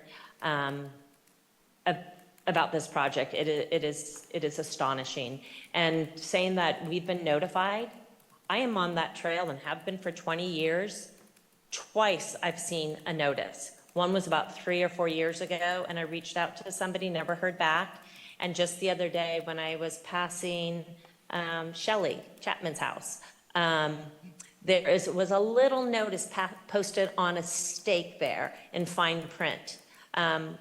You're not reaching out. And then another day I was riding my bike by Smithfield, and there were a couple people out there talking about it. Kate Dickey, but you're not reaching out to the public. We haven't been made fully aware of this.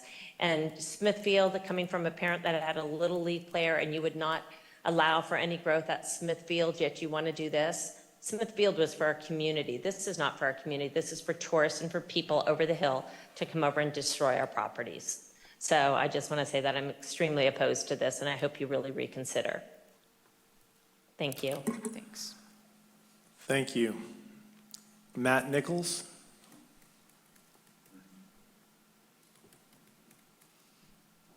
Can everyone hear me? Yes. Yes. Wonderful. Good evening, commissioners and members of the public. My name is Matt Nichols, and I'm a resident of Half Moon Bay who lives on Myrtle Street, a short walk from where this project will hopefully take place. In full transparency, I'm also a sustainability analyst for the city, but speaking tonight only as a resident. Before I worked in Half Moon Bay, I taught outdoor education in Santa Rosa and San Mateo academies.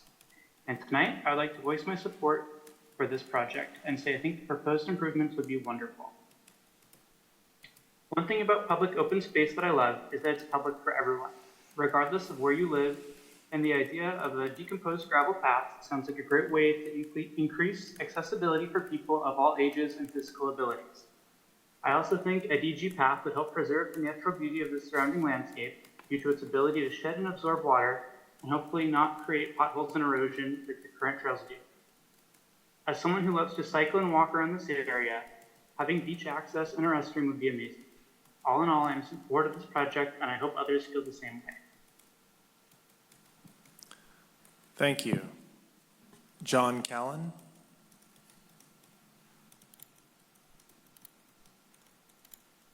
Members of the Planning Commission, city staff, my name is John Callan. I'm president of San Mateo Land Exchange, and we own approximately 200 lots in the subject area.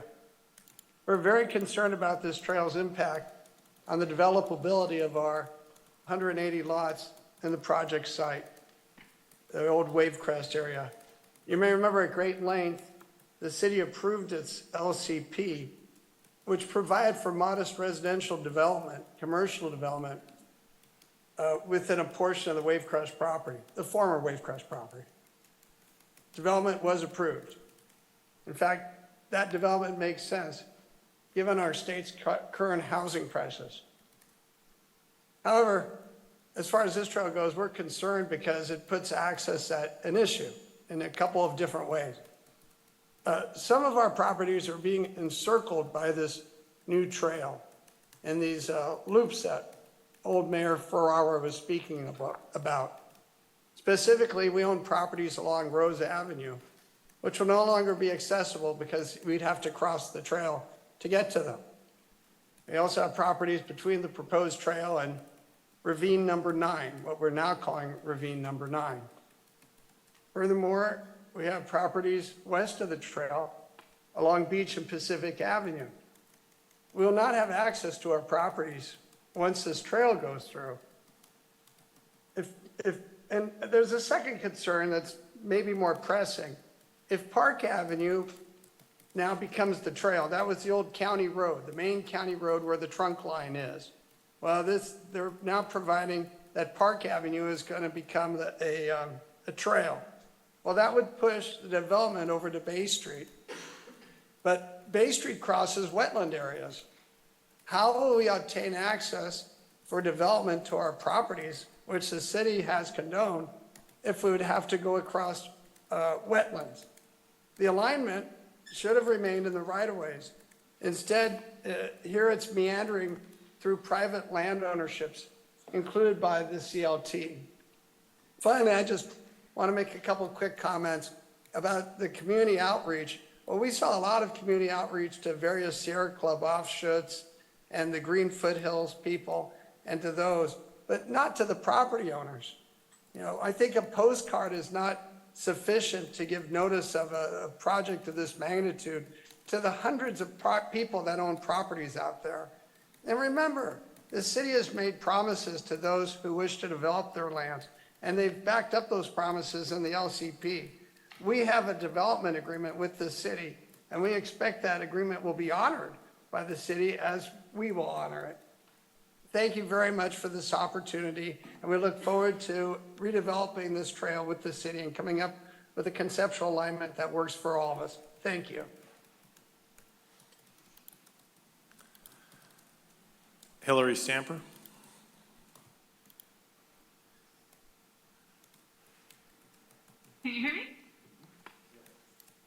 Yes. Hello, can you hear me? Yes. Okay. Hi, I am Hillary Stamper and I live on Poplar Street and I am a daily user of the Coastal Trail. And I just first would like to say that I am incredibly grateful to Coastside Land Trust for their work on the trails in our community. They have always been the ones that are first out there and ready and providing trails that are accessible. They take care of them. And during the entire pandemic, I just felt like I was one of the luckiest people in the world because I could use our trails out there and just enjoy that big open space feeling that is the reason that we live here in Huffman Bay. So I'm very appreciative of this, and I'm very concerned about places where we're seeing the coastal trail eroding and falling down into the ocean. We saw that between Kelly and Poplar in the last couple of years, and the city actually did a great job in the last week of repairing some of that damage without creating too much of a delay at all in our ability to use the trail.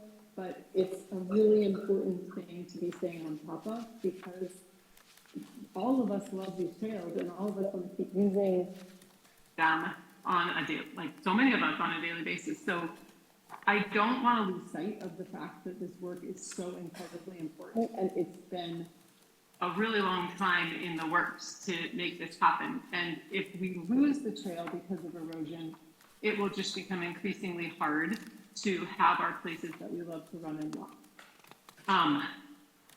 I don't have a strong knowledge of Redondo Beach Road in terms of the discussions of the neighborhood that's there, and so I don't feel comfortable speaking to the parking issues, but I will just say that as a resident of Poplar Street, I have been very appreciative of the city closing down the parking lot in recent weeks and actually having the police broadcasting out to everyone that they have to leave.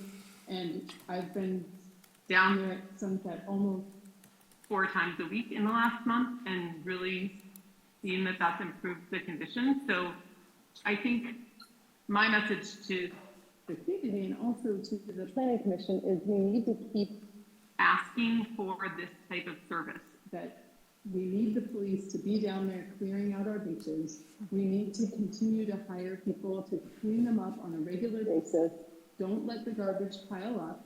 Get people out there and clean it up because we are continuing to see all of this use. And I think the frustrations that we're hearing, a lot of them are because we just have to stay on top of this way more than we have in the past.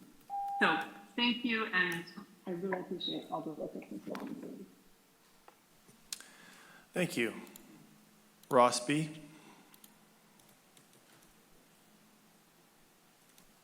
Yeah, this is Ross Burnett. Can you guys hear me okay? Yes, we can. Thank you. Okay, thank you. Yeah, I've got a small lot down there. We've had it in the family for 3 generations. And I can remember this particular wave crest area when I was a little boy going down there and seeing nothing but somebody with artichokes growing stuff there. And, you know, it was always kind of a childhood memory, but I live up in the north, up in Oregon now, and I don't get it down there very often, but we've got a lot of really nice trails up here that interconnect and kind of do what you're doing there. And there is some of the points that people have made about access to restrooms and things like that that are kind of drawing cards that people kind of use as a central, everybody needs to go to the restroom, and so what's the first thing they do? They head to the nearest free one, and that can kind of overload the system and become kind of a drawing card. That's kind of one thing that restrooms do, even though they're nice to have. So you got to have maintenance on those things, and you're going to have a lot of attention paid to this place, not only for that, but making sure you don't have overnight stay people.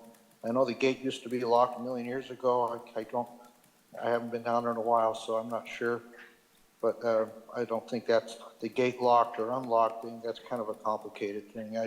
I don't really have a good point on that one or the other. But I would just say that whatever you do here, and I've got property that's right next to your parking lot area there, and it's, I suppose the value of that's not going to be worth much once this gets done. But anyway, just from the standpoint of my my viewpoint with property taxes and stuff on this, which I paid for, all my family's paid for over 80 years, I think. And at least maybe 70 or 80 years, somewhere in there. I think we, you know, in memory of my father and great-grandfather and all the people that kind of steward that land there and kept it in the family, I would like something constructive to come out of it, but there's definitely a big issue around handling the rest area and the parking area.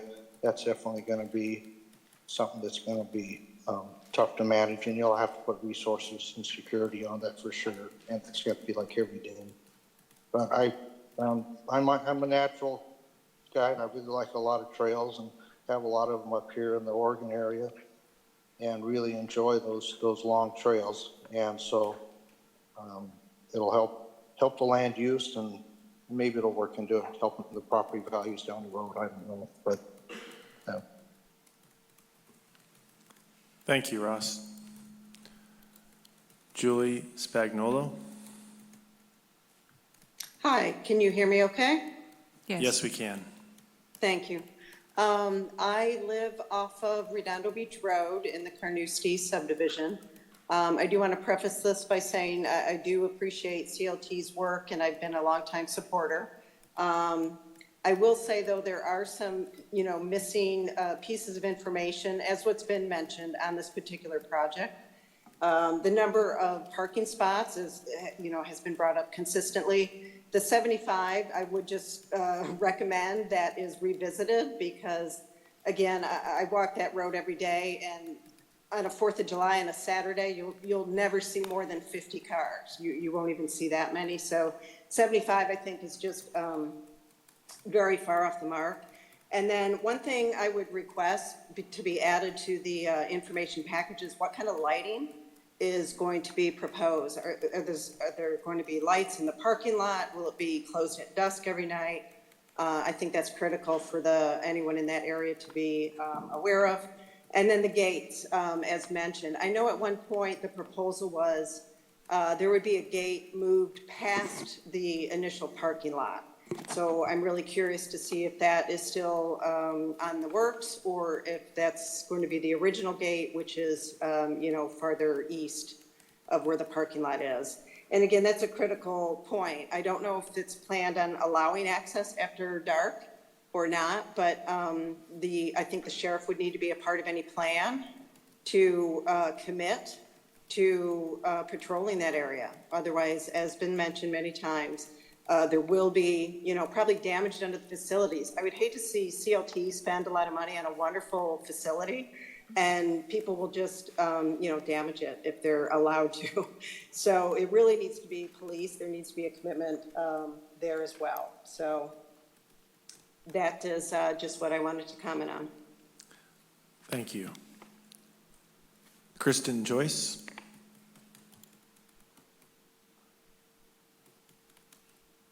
Can you hear us? Yes, we can. Thank you. It's myself, Kristen Joyce, and my son Jennings.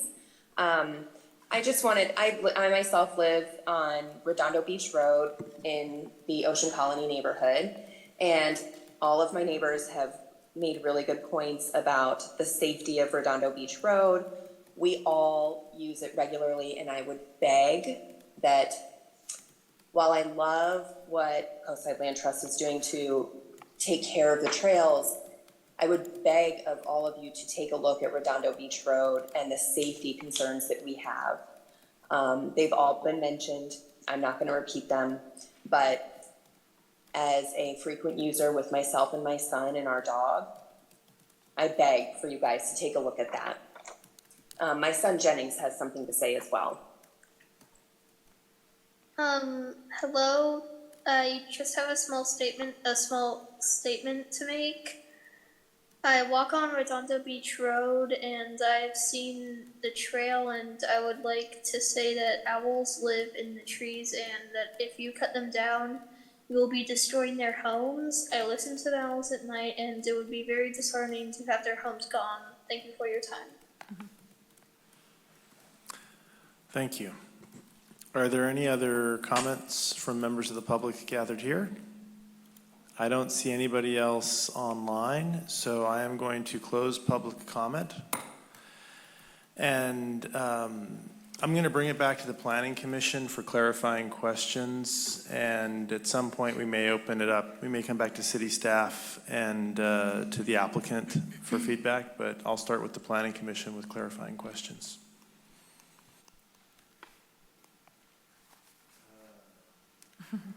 So just clarifying questions. Okay. So is it 75 or 81? So I think I saw 81 in the staff report.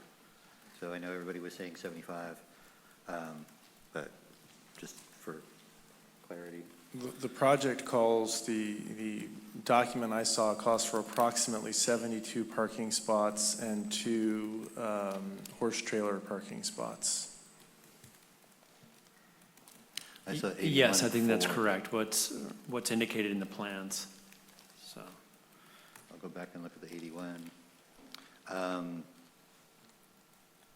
And has there been any discussion of the increased traffic on Highway 1 and that especially the left turn northbound, right turn southbound as well, but that left turn northbound on a road where there's going to be a lot more traffic? Has there been any kind of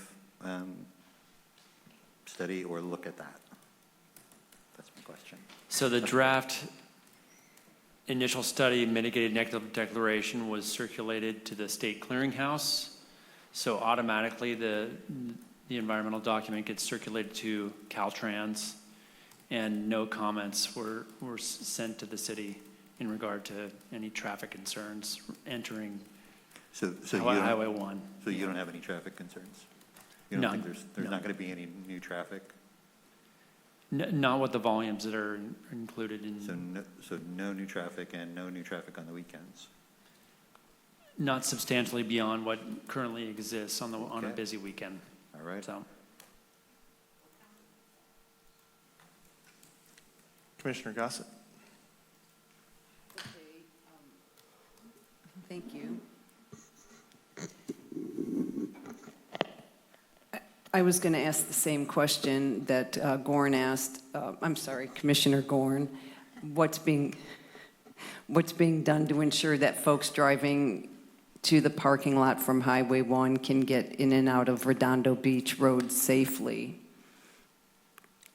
And I could go through my list of questions. Is Redondo Beach Road wide enough to accommodate two-way traffic? How will horses enter the beach? Will there be a parallel trail for horses? Will e-bikes be allowed on the trails? And then I really like what the Phase 1 coastal trail, and I was wondering if we could sort of mimic that in Phase 2. Why can't we just have one trail to protect ESHA? And I did, in my written questions, I asked about does this project impact private property owners? And I would like to hear about that in the public setting. And I think that is it for my questions.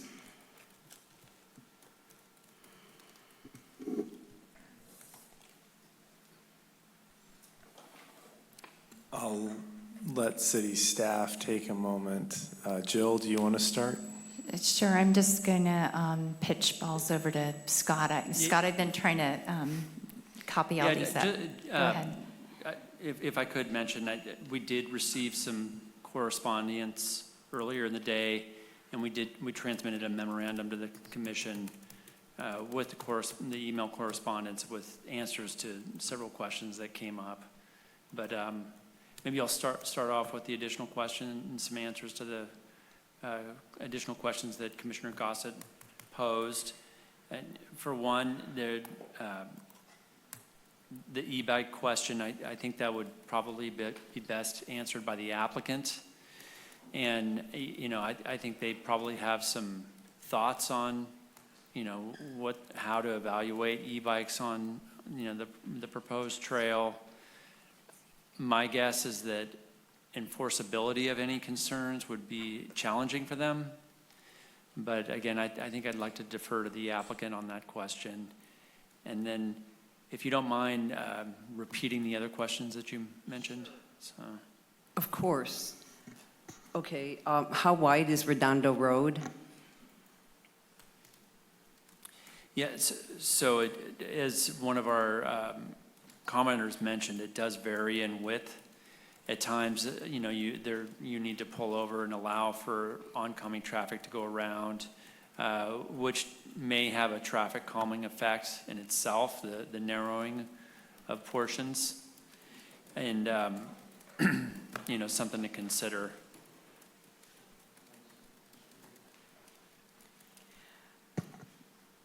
Well, and I guess that sort of goes with the other question. Could the road accommodate two-way traffic, especially if you have a truck with a horse trailer and then someone might be coming in with a truck? So it sounds like maybe not, or? Not for the entire distance. There are areas of Redondo where two-way traffic can go through, but narrower portions, no. So. Thank you. How will horses enter the beach? And that's something that I think it would be helpful to get the applicant's perspective on. It's my understanding that individual horse riders will not access the beach through the stairways, that you know, they would have to go to other places, either, you know, further north or south along the coastal trail. So. The only access I'm aware of is at Miramontes, where there's a slot. I believe you're right. That's probably, I think, 3 miles north of Redondo Beach. I mean, and with horseback riding, I guess it's common maybe to ride that far to get to the beach, but if we're providing parking for horses, are they expecting to use the stairs to get down to the beach? It's my understanding, no. Will there be a separate trail for the horses, or will they be using the trail that visitors and residents use? Yes, so equestrian use would take place on the new gravel path, similar to what takes place in phase 1. So.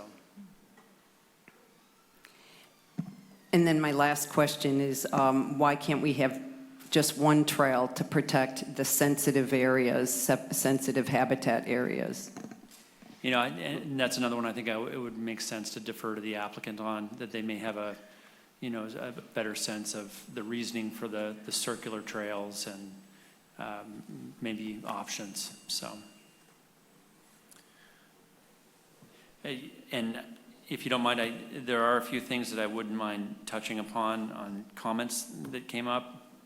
Of course. For one, there is no electrical included in the project, so no lighting at this point on, for the restroom or parking lots. If in the future the applicant wanted to add electrical, that's something that could be reviewed as, as an amendment perhaps, or, depending on, how extensive the lighting that they're interested in adding is, so. Thank you, Scott. Mm-hmm.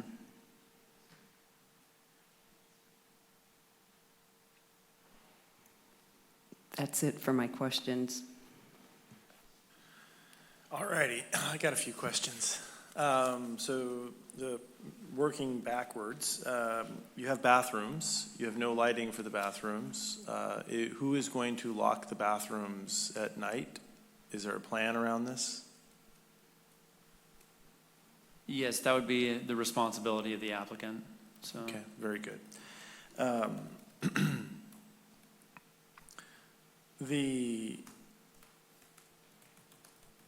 Is there a plan to gate Redondo Beach? I know there's a resident who lives at the end of the street, but two questions actually. Is there a plan to gate Redondo Beach so that the public can't go beyond the parking spot that's installed in a car? And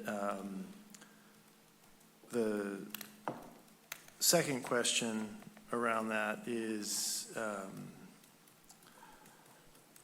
Are we going to gate off or block off I know there's a plan to redevelop or reconstruct the agricultural lands that are there, but are we going to get rid of the old Redondo Beach Road? Are we going to put split rail fencing to keep people from parking where they park now? How are we going to keep people from using that space that they've been using as a parking spot for many, many years? I'll pause there. I'll give you. Yeah, and maybe I'll start off with your most recent question. So the existing informal parking lot at the end of Redondo Beach Road would be surrounded or blocked off by the concrete split rail fencing. So there's a concrete split rail fencing that's included in the plan set that would essentially prohibit people from parking within the current informal parking lot at the end. Once the fencing is in, the restoration would take place, sort of restoring the informal parking lot back to native habitat. Now, as far as the existing gate on Redondo Beach Road, I think I would like to request a little feedback from my fellow staff. I know there's a long history on, locking the gate and unlocking the gate, and that's something that I may have to circle back with you on to get It's okay if there's no plan right now, but John Dowdy has joined us. Didn't think I could leave this one alone here. The gate is an interesting legacy issue for us, and I would say at Poplar as well, and simply at Wavecrest too.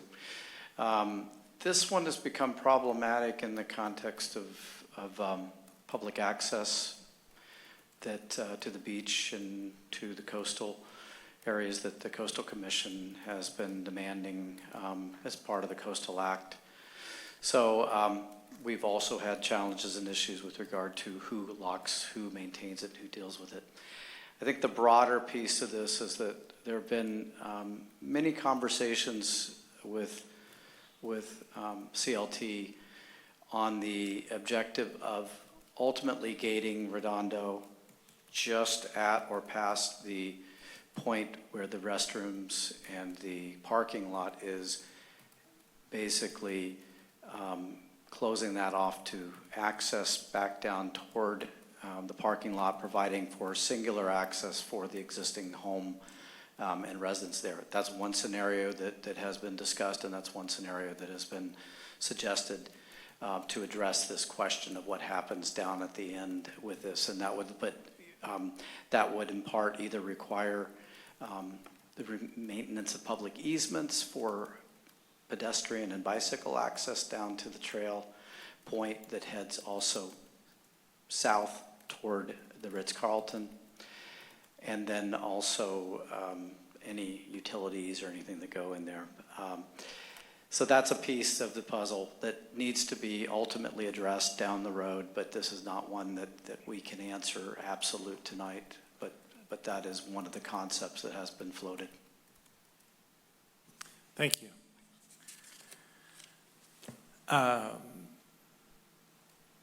Two-part question, and trying not to make this a gotcha. How many parking lots does a horse trailer parking take up? How much do you account for when you think about, is it 3, 4 parking spots for a horse trailer parking, or is it 2? I think part of the answer is, it depends on what type of trailer. Some are shorter, some are longer. For the planning purposes of this project, because we did 71 and 2, I think, or 72 and 2 is what was proposed. Scott, let me help you, Sure. if I could. When we, if you look at Poplar, for example, we have the horse parking there. I believe we allotted 2 spaces per parking space for the truck, conceivably SUV or whatever's pulling it, plus the trailer, and then we signed to allow cars to go there. So that's how I know that's what we've done, and that's seemingly has worked sufficiently and adequately there for the equestrian users, but which is roughly 42, 44 feet in length is roughly what that would equate to. Great, that's super helpful. So do we have a count, either a formal count or an informal count on how many parking spots are there? I went to Google Maps and I counted 36 vehicles parked at Redondo Beach on whatever day that photo was taken, and it looks like it's about half full. Now, people are parked on the streets, but do you have a count that the city's done? Just rough estimates, you know, I think in its maximum with folks, you know, parking along, sort of parallel parking along Redondo Beach Road, and then, you know, sort of shimmying in, you know, further to the south along the coastal trail, I think upwards of somewhere between 40 and 50 would be the maximum on a busy weekend, so. Okay, and Yeah. how did we get to 72 or 74 for the MND? What was the idea behind that? You know, we really sort of relied on the applicant's design team, PlaceWorks, to help us with the parking lot layout. Mm-hmm. I think that's, in my opinion, maybe the numbers are a little bit inflated in that the idea is that people would probably park around the perimeter of the lot, not necessarily as much in the middle. So I think that's in best case scenario, most organized, parking very close to each other. That's probably the, sort of a high number. So. Okay, so I know in the project before us, I think the staff report talks about potentially having bicycle parking down the road, but the MND doesn't mention bike parking. So would we get rid of some of the car parking for bike parking if we bring like a place to put bikes and park them? You know, if you look at the layout for the most eastern parking lot, there is room sort of north of the disabled parking spaces to add more bike parking. So there is potential to add bike parking without taking away vehicle parking. So I'm actually going the other way because we have an MND that says this is how much space we're going to take up, and we have a foreseeable project that's gone before Bike and Pedestrian Committee. It's in the Bike and Master Plan where we want to put bike parking here. It's even talked about in the project plan, but we're talking about increasing the footprint of the space above and beyond what's in this project by adding more bike parking down the road. So it seems like we should maybe have a constraint rather than expand the footprint. I guess that's, you're saying that on the existing footpad that you've got there, you've already got a space for parking for now and down the road, and you're not going to increase the pad at all. There's no plan to increase the pad down the road. So in the existing space, there is space available for more bike parking. So. But we wouldn't increase, there's no plan to increase the footprint down the road of the total parking space. Correct. Yeah. Okay.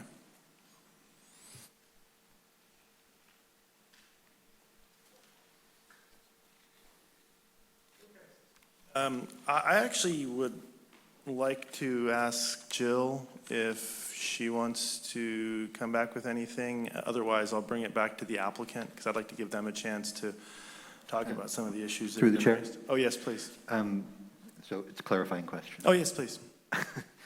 Page 23 of the staff report is where I saw it, and maybe you can explain it to me. So page 23 of the staff report says 81 proposed maximum parking spaces with 2 ADAs and 4 horse trailers, and then 8 short-term spaces with a bicycle service station. That's page 23 of the staff report. So I don't understand why it's different. Maybe you can explain. I read that too. So it was 81 parking spots plus 4 horse stalls. So that works out to 89 parking spots as a potential, but So this is actually something that I wanted to get clarification on, is are we saying it's approximately 72 and as many as 90, or is it up to but not over 72? That's kind of where I was going. It actually says proposed. Yeah. I'd be happy to provide some clarification. So within the plan set, the sheets LD6 and LD7 include layouts, sort of parking lot layouts, and estimated parking counts. The most eastern parking lot, what's stated is that the parking lot could accommodate 29 total parking stalls. And then the middle parking lot could accommodate 16. The most western parking lot could accommodate 36. So added up is 81 parking spaces. So. Thank you. And do you know how many parking spaces are at Poplar? No, I don't. I counted the other day. There are 77 and 2 spaces for horse trailers. I like to count parking spaces. I think they've recently expanded the number of horse parking spaces because I counted at least 8 today. Okay. But they've done some work there, so. Okay.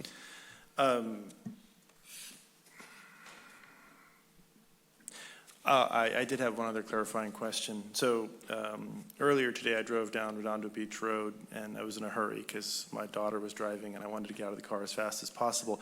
And I didn't see the story poles.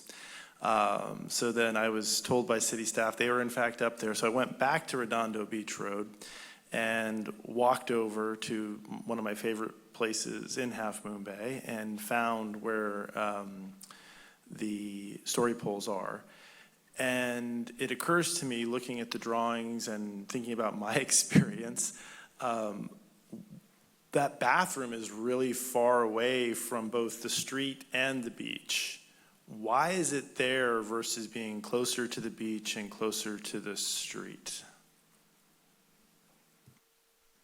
Yes, I'd be happy to provide clarification, and I think the answer is fairly logical. There is a city sewer line that's just east of the most eastern parking lot. So part of the idea was to reduce the run for the sewer lateral, as well as the water line extension that's going to be needed. Now, you're absolutely correct that these 3 parking lots are a bit of a walk from the beach. And it's, you know, for all intents and purposes, the parking lots are, you know, more set up for people to use the trail as opposed to walking to the beach. You know, a lot of folks with all the beach stuff, the cooler, the umbrella and everything, to walk from the new parking lots to the beach is a little bit of a you know, takes some time and energy. Whereas right now the parking lot is very, you know, the informal parking lot is very close. You know, based off a location, this actually may reduce the demand for the beachgoers with a substantial amount of stuff. Let me just restate that. Your intention, what you see happening here is, first of all, that's a perfectly logical answer, and I get it, and it reduces cost. It'd be great to make sure you have signage there, but so people can find it. But you're significantly increasing the burden of people who visit Redondo Beach today if they want to bring their alcoholic beverages and their bonfire equipment and their wood. That is a byproduct of this project. Is that fair? Based off a location of the parking lots. Great, thank you. Jill, do you want to jump in, or should I turn it back over to the applicant? We can go either sequence. I think maybe better with the applicant because there were a few questions hanging out there. One, though, that I would like to note about the e-bikes. I was discussing that with Assistant City Manager John Dowdy. Because this project would use public rights of way. E-bikes would need to be accommodated to some extent. There are parts of this project that are public lands. That said, the proposed trail surface being decomposed granite is something that is not as desirable for that kind of transportation, or could also be speed managed a little bit better. We note that the Ritz-Carlton has e-bikes. I mean, e-bikes are in the area. They're present, so we want to acknowledge that. Thank you. Sarah or CLT?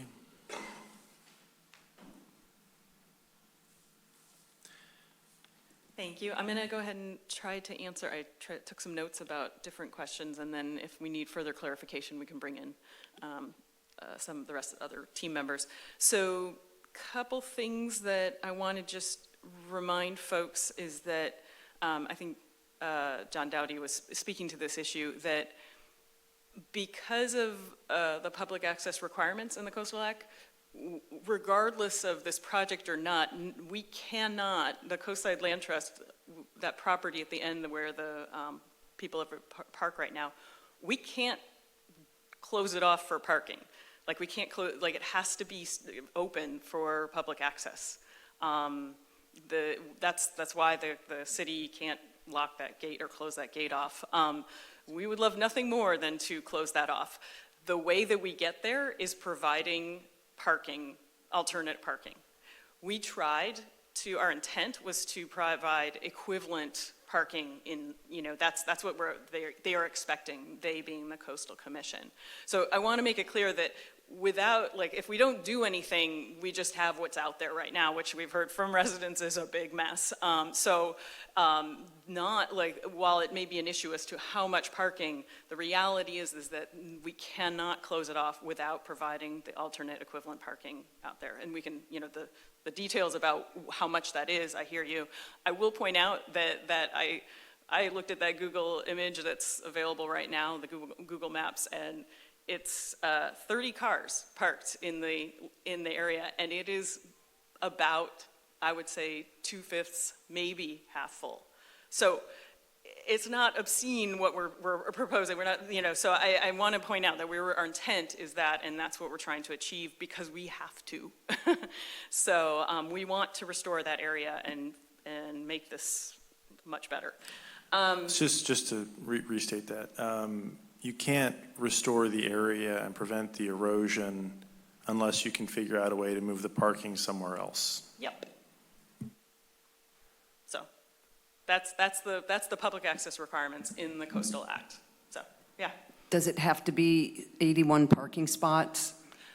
It has to be equivalent. We have to provide the alternate, and that's what I'm saying is that our intent is to provide that equivalent. We can talk about the numbers, but I just wanted to make it clear that this is not just like for the heck of it, we're doing this.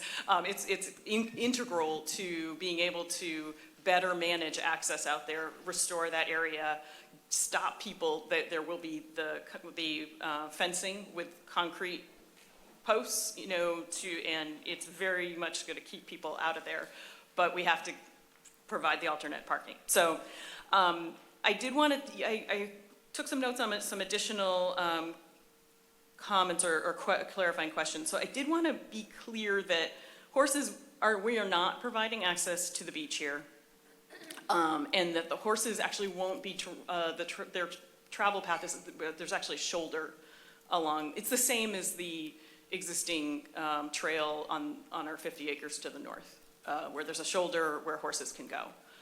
This enables somebody to do a longer ride, along right now that trail is about 1/3 of a mile. This would make a nicer ride. But it is not going to be access for horses down the stairs. CLT will follow the city ordinances on managing things like bikes and all the standard. We're not going to deviate from that. That doesn't make any sense to do that when we are in the middle of between coastal trail that city manages. So I just want to make that clear as well. the gate, I think that I just want to reiterate, or I want to kind of say, emphasize what John talked about in terms of looking for an option for closing the gate. The intent is not, we would be locking it, we would be having, hiring a management facilities company to, take care of the property, take care of the daily, maintenance and, and management. Somebody, I think there were a couple of questions that alluded to kind of minimizing the trails, and the number of trails. So,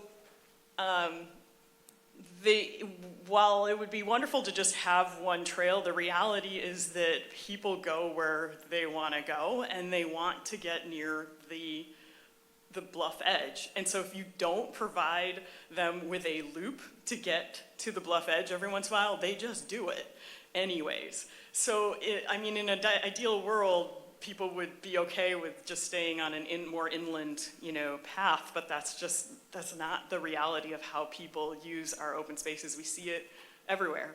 And so having these loops, you're always gonna have people who don't stay on the trail, but it will vastly consolidate that use. There are so many casual trails out there. It is incredible how much it is carving up the habitat. This is reducing that by orders of magnitude, frankly. So I just wanted to emphasize that these are not just, again, we're not just doing this for the heck of it. It really makes sense for the patterns of use, how people are actually going to use it. Were there any other questions that Oh, I do want to point out that another one I heard about is the stairs.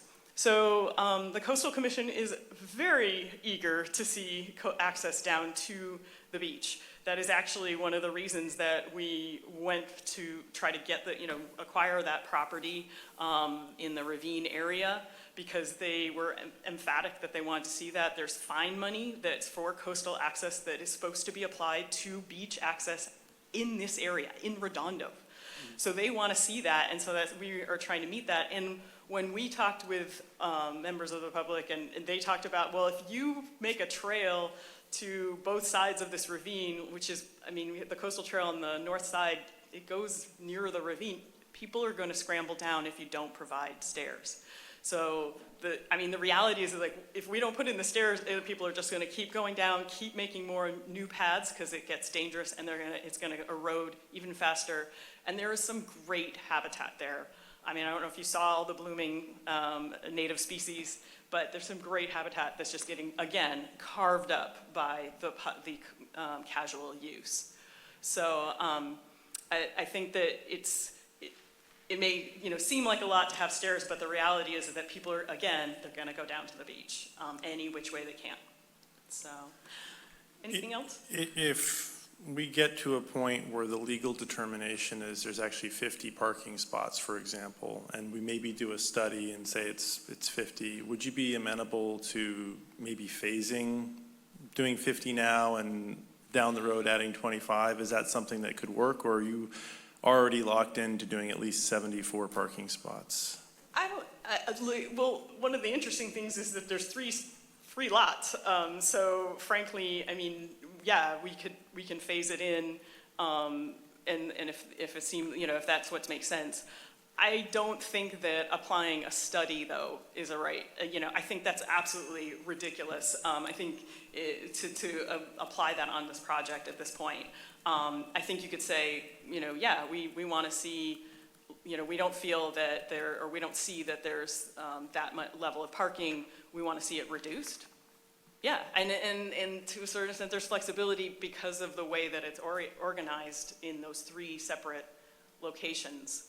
And again, I want to emphasize the intent here in acquiring that land was to do right by this area in providing managed access that achieves all the public access requirements on the Coastal Act, but also manages this and protects the habitat and restores the habitat. So I just want to make clear what the intent was, because I think that matters a lot. So. No, I think that's really helpful. And is horse parking something that you think is really critical to this project, or is it something that's more flexible?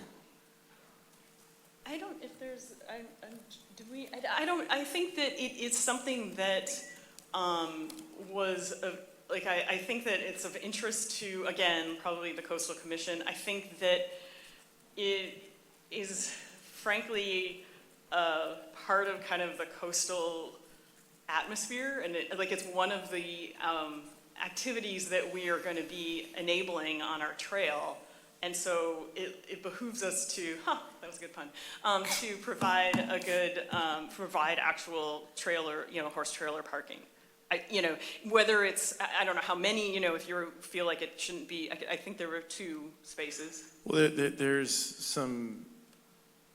there's some ambiguous language in the way the proposal's written. The project, as Commissioner Gorn has identified, calls out as many as 81 parking spots and as many as, I think, 4 horse trailers. I'd like us to put some kind of cap on the parking, and and I've read the staff reports, I've read the MND, I know you've spent 8 years in the planning process with the city and the California Coastal Commission. Equine access is inherent in what you've already put forth. Maybe not everybody was aware of that, and they're just being brought to their attention now, but 2 might be okay, but 4 seems like probably too much, and I'm not sure where the horses are really going to use it or not, but anyway, those are the questions I had. I didn't want to get into back and forth, but I think the answer is we are amenable to that and and recognize that may be more appropriate. Great. So for sure. Thank you. Anybody else? Okay, very good. I think everybody's had a chance to make public comment except for the applicant. I'd like to go back to city staff and get your feedback. And actually, do we want to take a 5-minute break here, or are you guys good? Okay, then let's go. All right, thank you, Chair. The city attorney and I want to make sure that we respond to one of the clarifying questions that I don't think was hit on yet. The city attorney, Winter King, will talk about the private property owner impact. Thank you. Yes, I think it was in the staff report, and I think Scott mentioned it, that as a condition of approval, the applicant would need to enter into a license agreement with the city, which would be a city council action for governing the use of the public rights of way. The city is aware of obligations to not block off access in that subdivision. There are streets in that subdivision that were dedicated to the city, and so the city has authority to allow certain uses there, but is aware and would include in the license agreement language to protect the other property owners in the area. Thank you. That was on my checklist of things to get through. And we have a couple more notes about that. You have a policy in your land use plan for uses in planned developments in advance of master planning, as you are aware, and that policy requires that we maintain ability for future development. So that is something we've been mindful of. A couple more pieces of food for thought for this commission that might not have really risen up in the staff report, including one that we overlooked. First, we want to call out Coastal Act, Section 30210, access, recreational opportunities, posting is the name of it. In carrying out the requirement of Section 4 of Article 10 of the California Constitution, maximum access, which shall be conspicuously posted, and recreational opportunities shall be provided for all the people, consistent with public safety needs and the need to protect public rights, rights of private property owners, and natural resource areas from overuse. That's a really important Coastal Act policy that your Chapter 5 of the Certified Local Coastal land use plan, Chapter 5 is coastal access and recreation. The policies align with that, which is why the Coastal Commission certified your land use plan. Page 5-8 of the land use plan anticipated this project. It refers to the north of Wave Crest area. It notes that in 2020, planning was underway for new lateral and vertical beach access in the North Wave Crest restoration area. The project includes extension of the California Coastal Trail, comprising the final segment to be implemented with vertical access at the Wave Crest Arroyo. Parking and other support facilities are being considered for implementing this accessway, which will be located on land trust and/or public lands. This new vertical access will replace the informal, dangerous, and environmentally unsustainable parking and access point at the terminus of Redondo Beach Road. So we knew this was moving along through the process, but we want you to know that, yes, you've got your map open, thank you. I was enjoying looking at that today as well, but it's important for everyone to understand that this has been part of the city's planning, not just in the bicycle and pedestrian master plan, but actually in the land use plan, and was considered by Coastal Commission staff who visited the project site with city staff, and who also, of course, recommended the certification of this document, where adding vertical coastal access is a really significant, important coastal act priority. And then finally, staff overlooked a policy that we should have included in our findings. It's policy 5-37, California Coastal Trail improvements. Work with local land trusts and others to develop a formal segment of the California Coastal Trail between the Wave Crest open space and Redondo Beach Road. The trail should generally parallel the bluff edge, be designed to minimize erosion and potential adverse impacts to biological resources, and be aligned adequately inland to accommodate future sea level rise and bluff erosion projections. Connect the lateral trail with one or more vertical trails connecting to the beach, located and designed to minimize negative impacts. Encourage restoration of any areas damaged by existing formal or informal trails that will not be part of this formalized alignment. Phased restoration may be appropriate where there is a significant amount of informal trails or where land ownership allows such access. So your land use plan policy does support this. The notion of perhaps putting a cap on parking is absolutely something in your purview, but staff wholly agrees with the Coastside Land Trust presentation that it cannot be reduced. The Coastal Commission will not accept that, and when you go back to that Coastal Act section, and remember that it says maximum coastal access for all of the people. That's very important to them. Thank you. That's super helpful. Okay. I'm going to give the applicant one more bite at the apple. If not, we're going to bring it back to discussion for the Planning Commission. Who would like to start? Please. Hey there. So the mask, by the way, I'm 9 days post-COVID, so totally well, but very polite. So this place is a jewel. I'm out there all the time. It's like I can't believe how lucky we are to have it and to have you guys steward it. So I also understand active management. Like, that makes sense. The love it to death part really rings true, but it also kind of rings true with this project.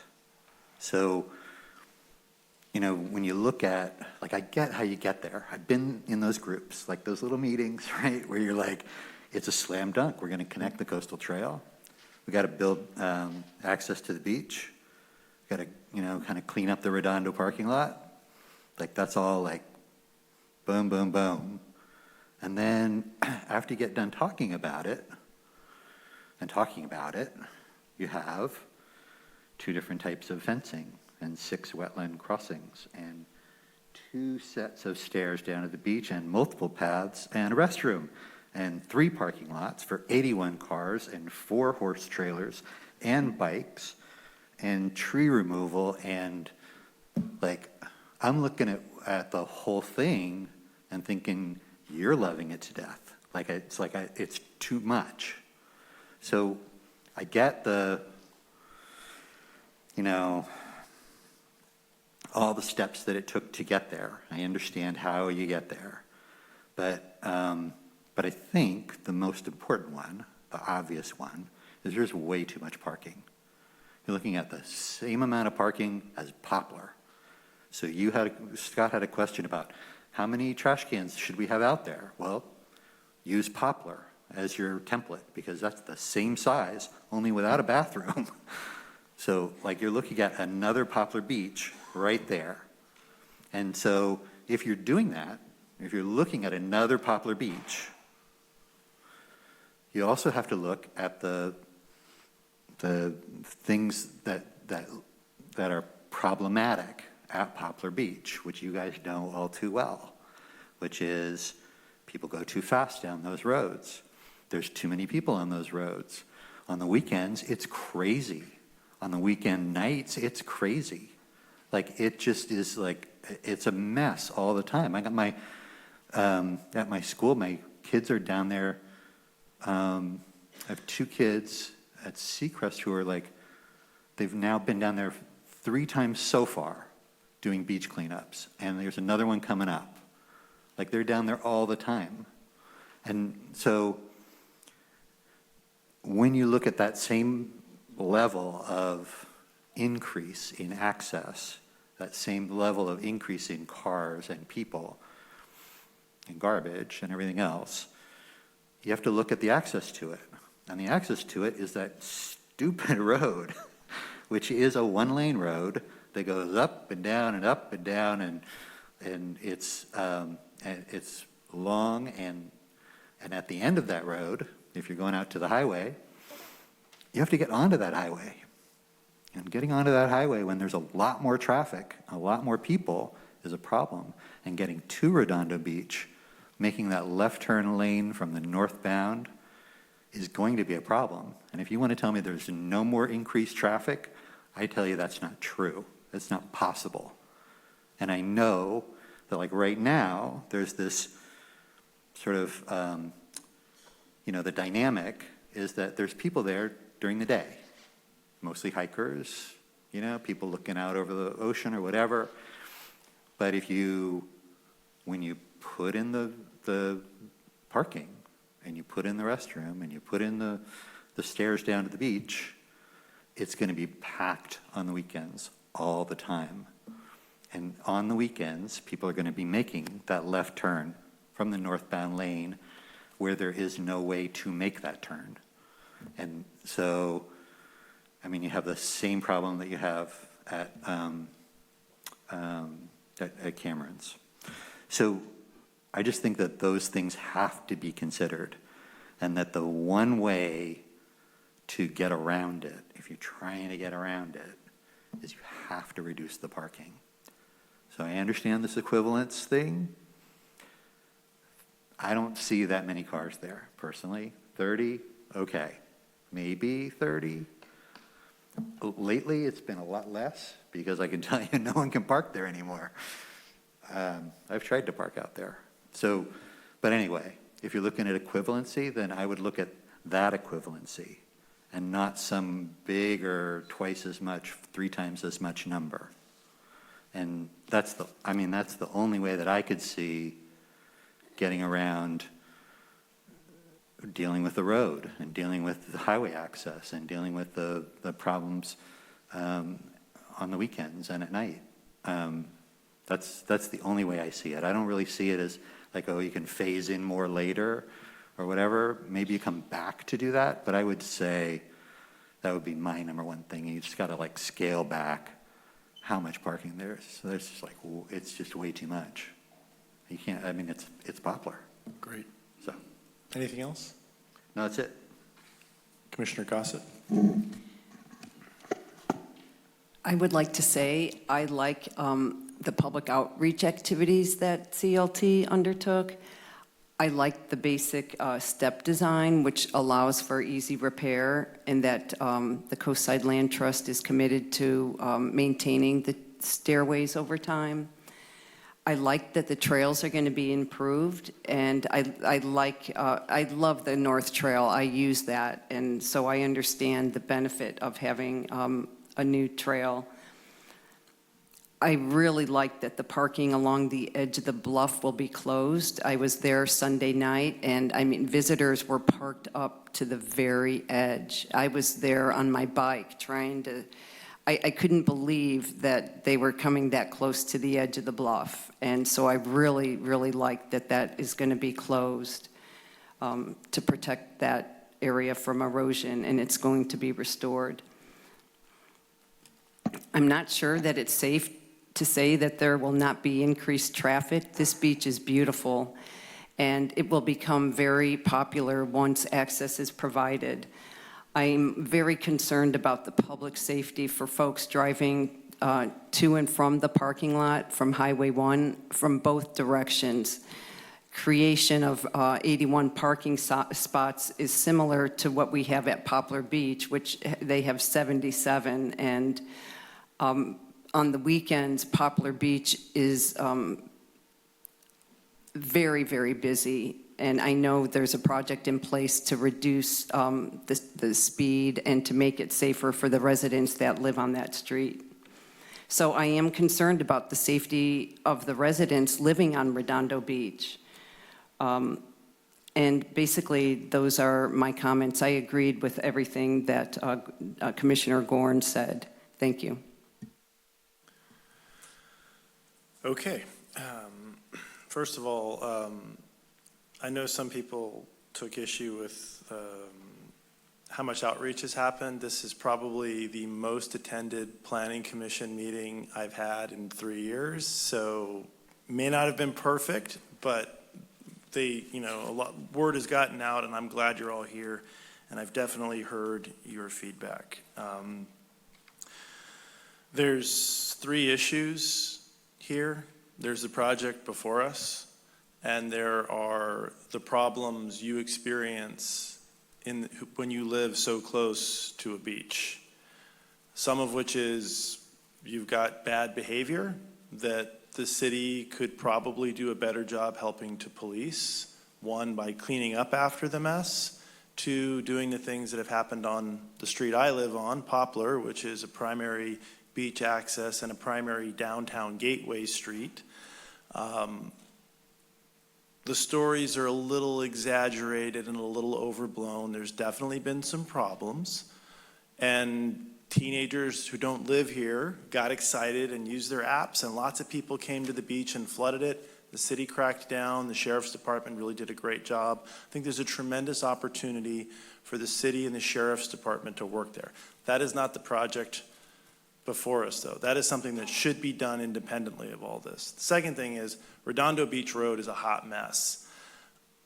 I've heard many teenagers, not mine, tell stories about driving inappropriately on that road, bottoming out, all the awful things that happen there, the near hits. It's terrible. It needs to be fixed. I think Mike Farrar and Bruce both mentioned the access coming out of Redondo Beach Road. That left turn onto Highway 1 is dangerous. Independent of this project, it needs to be addressed, and it would be great for the city to deal with it. That's not in the scope of this project. I think what's important for us is to not materially increase the impact on this area. Now, it's hard to draw a line where that is. I've heard city staff who are professionals and who have done a lot of homework, and there's been 8 years of planning here, say there's a number between 40 and 50. And if I take out the illegal parking along Redondo Beach Road, maybe you eliminate a few spots, but there's a number. And if we go to if the Coastal Commission, somebody appeals this to the Coastal Commission and says there were 50 parking spots there and now there's 49, that's a ground, it's an exaggeration, but it's a ground to say we've reduced parking, we've reduced public access. So I would say 50 is probably at the high end of what the use is now for legal parking on Redondo Beach Road. I would say maybe that's where we draw a line in the sand, is 50, and ask CLT to maybe reduce the footprint. And if they see that there's a need for this down the road, they can come back to the Planning Commission and ask for an amendment to the project or a new project to put additional parking in. But that's what I would propose, is eyeballing it, looking at it, it seems like it's about 50. I don't know what you're... Well, I mean, I think we have to have, the city has to look at it. I mean, we can't make up a number. Like, I've been there when there's 5, and I've been there when there's 40. Well, I think the city has looked at it, I guess. Well, Mr. Chair, if I could make I a don't know about that. suggestion, you know, just looking at the numbers, if, you know, lots 1 and 3, if those were constructed, that would allow for 45 spaces. So eliminating lot 2, for example, just as as an option, you know, that would eliminate 36 spaces, bring it down to 45 spaces, which is roughly, you know, what we estimate the maximum that could be parked in the informal parking lot at the end. You know, just as an example. I don't want to punt the project to the future because we've been at this for 8 years. I mean, if the applicant has said, I don't want to do a traffic study, I don't want to keep going, but if 45 is a number city staff thinks doesn't reduce parking, I think I'd be comfortable with that today. I don't want us to punt because I think we need to make a decision at some point, and we have enough information to make a decision. Unless the two of you disagree. I mean, Well, I'm a little uncomfortable coming up with a number. And so I wouldn't mind saying to the applicant, just come back with a better number, right? Would the applicant like to comment? Well, could it be a better number and how we're going to fix the hot mess on Redondo Beach Road? How can we ignore that? This is a public safety issue, and coming back and forth on Highway 1 without addressing that could be problematic. Well, I think it's a separate issue, though. I mean, if we materially increase the traffic, I agree with you, but I don't see this as materially increasing the project. I mean, Caltrans didn't even comment on it, right? I mean, it's already with 25 or 50% increase in potential usage. Caltrans saw no issue there. I mean, but I would love to open up public comment for the applicant if you guys are okay with that. Well, I would go out there more. I go out there all the time. If there's beach access in a parking lot, I'd be out there all the time. I would open up for public comment for the materially applicant. increase traffic. So if I can, first of all, I've already said we are very open to, you know, reducing it as you see appropriate. I do want to point out that, so Poplar, that lot is 0.6 acres. So we've said that, you know, I think the number that's been tossed around is 77 spots. There's actually, if you look at Google Earth and you see all the spots filled in, like there's max, you know, there's 120 cars in the current Google Map Earth or Google Map imagery, just to be, so we're all clear. But, so it's 0.6 acres and it's allotted 77 spots. So the current dirt area at the end of Redondo Beach Road, where you can park, that's 0.4 acres. So if you do the math, you're looking at 51 spaces. Well, I beg to differ because it is all filled in. People are parking right up to the edge, and it is actually all used. And, you know, people are parking all over it. So I just want to, if you're looking for a comparable, you know, way to gauge this, it's right there. 0.6 acres at Poplar, designated for, 77 spots. You have 0.4 acres of that dirt lot there.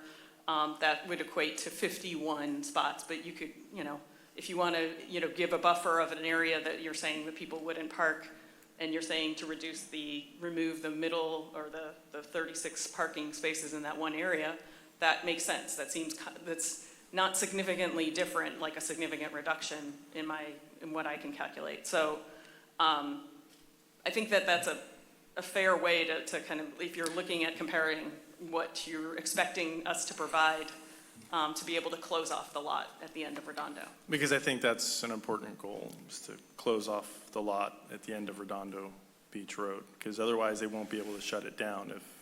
If there's an argument that can be made, and somebody will make it that we've reduced parking, you can't shut that road down. So we can do one of two things. We could approve a project with a specific number. We could approve a project and say, we recommend a number, but don't exceed X, go do a study and come back and tell us. Like, not a formal traffic study, but just city staff work with the applicant to come up with something. Those are the two paths I see that we could do. But if it's 45 or 50, I don't think it's going to make a material difference. If it's 50 inclusive of 2 horse parking spots, then I think we're... Yeah, I mean, personally, it feels like horse trading, and like we're trying to come up with the number for them, and I have nothing to base it on, other than, some Google Maps, or like, there hasn't been a count. So I would say, do a count. Come back with another parking lot. I mean, is that so hard? Is that a big, like, come up with another number, come up with a number that's based on something. Because, I mean, saying it's 0.4 acres, is that what you said? 0.4 acres? And then you want to have 0.4 acres somewhere else? Is that what you want to do? Well, I mean, because we're quibbling over 5 cars at this point. I mean, like, math is math. You can look at the spot, you can count the cars. I came up with 50 could probably fit there too, eyeballing it. But it's... Yeah, but we're a planning commission. But okay, so we can go ask city staff to go back and do it, but I don't think it's going to make a material difference in terms of the number. We can give the applicant, if the coastal commission comes back and if we say the applicant needs to do 45, and if for some reason the coastal commission says, actually, we think it should be 50, put the burden on the coastal commission to do it versus having our community have to pay for it, because it costs us money to go do a study. I mean, maybe that's the way we should approach it. I mean, Commissioner Gossett, I'm curious what your thoughts are on this. I'm not really sure I want to try and figure out what the number should be on the dais.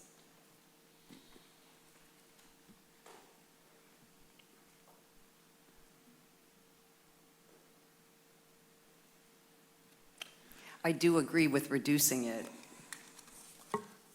So maybe we could take a 5-minute break and let's huddle with city staff and maybe bio break, and then let's regroup.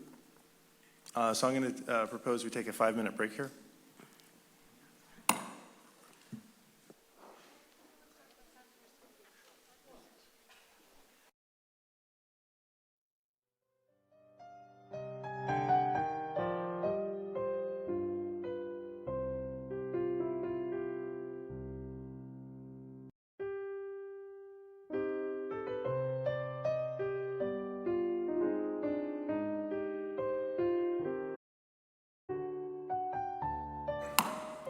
And we would just do a time check. How late? We have until 11? 10:30 to make a change? Okay, so I would, and the meeting would go until 11? Is it noticed to go to 11 at this point? It's noticed to go to 10:30. Okay. I'd like to make a motion to extend the meeting to 11:15.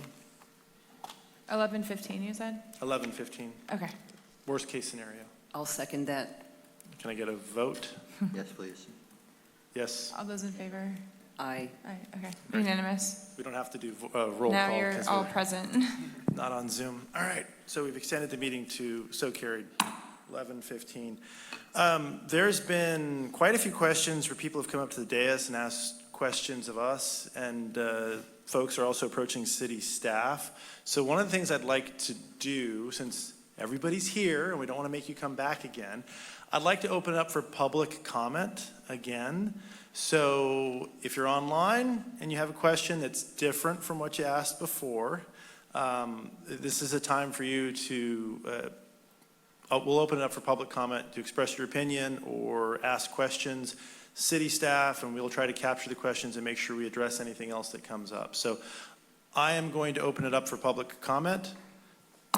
And you don't need green cards, just raise your hand. Yes, sir. questions. So past the proposed parking lots, is there any plan to put a gate beyond that? Because if you don't, people will still park on the side of the road as they do now. Additionally, at the end where the current parking is, you need a turnaround that has not been addressed. So if you put a fence in there, I've seen large trucks go down and get stuck because they can't turn on as it is. So if you put up a fence, what are you going to do for getting people around that? Great questions. We'll come back to them. Thank you. Thank you. Anybody else? Any additional public questions, comments? Yes, ma'am. Could you please come to the stand, please? Just so everybody can hear you. Well, we have a lot of people paying attention at home. And yes, Zoom folks who've raised your hands, we will get to you very soon. We did not get a notification about this meeting and we live on Redondo Beach Road. It was just one of our neighbors gave us a flyer today. Otherwise, we wouldn't have known. So is there a way we can get on a mailing list or? Yes, if you talk to city staff, Bridget here can make sure that you're notified of any future. Okay, we'd appreciate that. Okay, great. Sir or ma'am?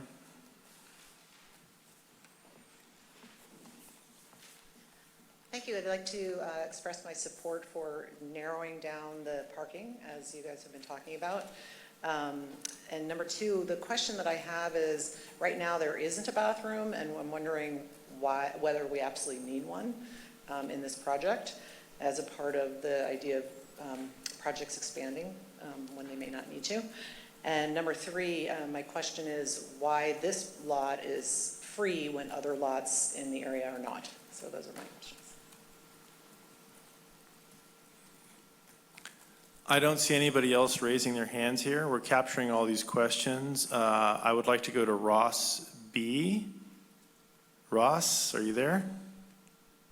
Yeah, I had one simple question. I wanted to make sure I understood the liability on the property that I own, which is near the proposed parking lot area. I suppose that area could be encroached on. The area that I'm looking at looks like there's some trees in there on that property that I've got. I assume that those are going to be kept unless they're marked in the black area. But anyway, there's a liability concern about that many people that are running around on the property that I own. Is that an issue here that I need to worry about? Do I need to carry insurance for this, or what do I need to do? I'll take the question. I won't answer the question, but we've noted it, and we'll come back to that. And Robert Decote. Yeah, thank you for taking the question. I am in support of the concept that CLT is putting forward to improve the area. I have the same concerns of the residents. I am a resident of Half Moon Bay about the size of the project. My question is regarding, I know you, Chair, you spoke about decoupling the issues with Redondo Road from the project, but I was wondering, why we would not request Redondo Road be specifically assessed from a traffic and safety perspective, from a thoroughway perspective, because that seems to be repeated over and over again and is a critical component to approving this project in the first place. I don't think you can decouple them because there's links to traffic safety that's been cited multiple times. So I'd like to ask why we would try to take it as a separate issue when it is in fact a critical piece of getting even access to the project itself. Thank you for your question. We've noted it, and we'll come back to it. Julie Spagnolo. Yes. Hello. I had one additional question. I don't think I'm understanding what the proposed hours of operation would be. Is this a 24-hour open facility, or would it close at dusk and open at dawn? Thank you. We have your question, and we'll make sure somebody addresses it.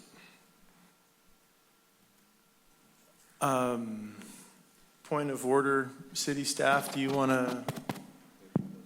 Yeah, actually, does anybody else have any other comments? I don't see anybody else's hand raised. Oh, there's a gentleman over here, please.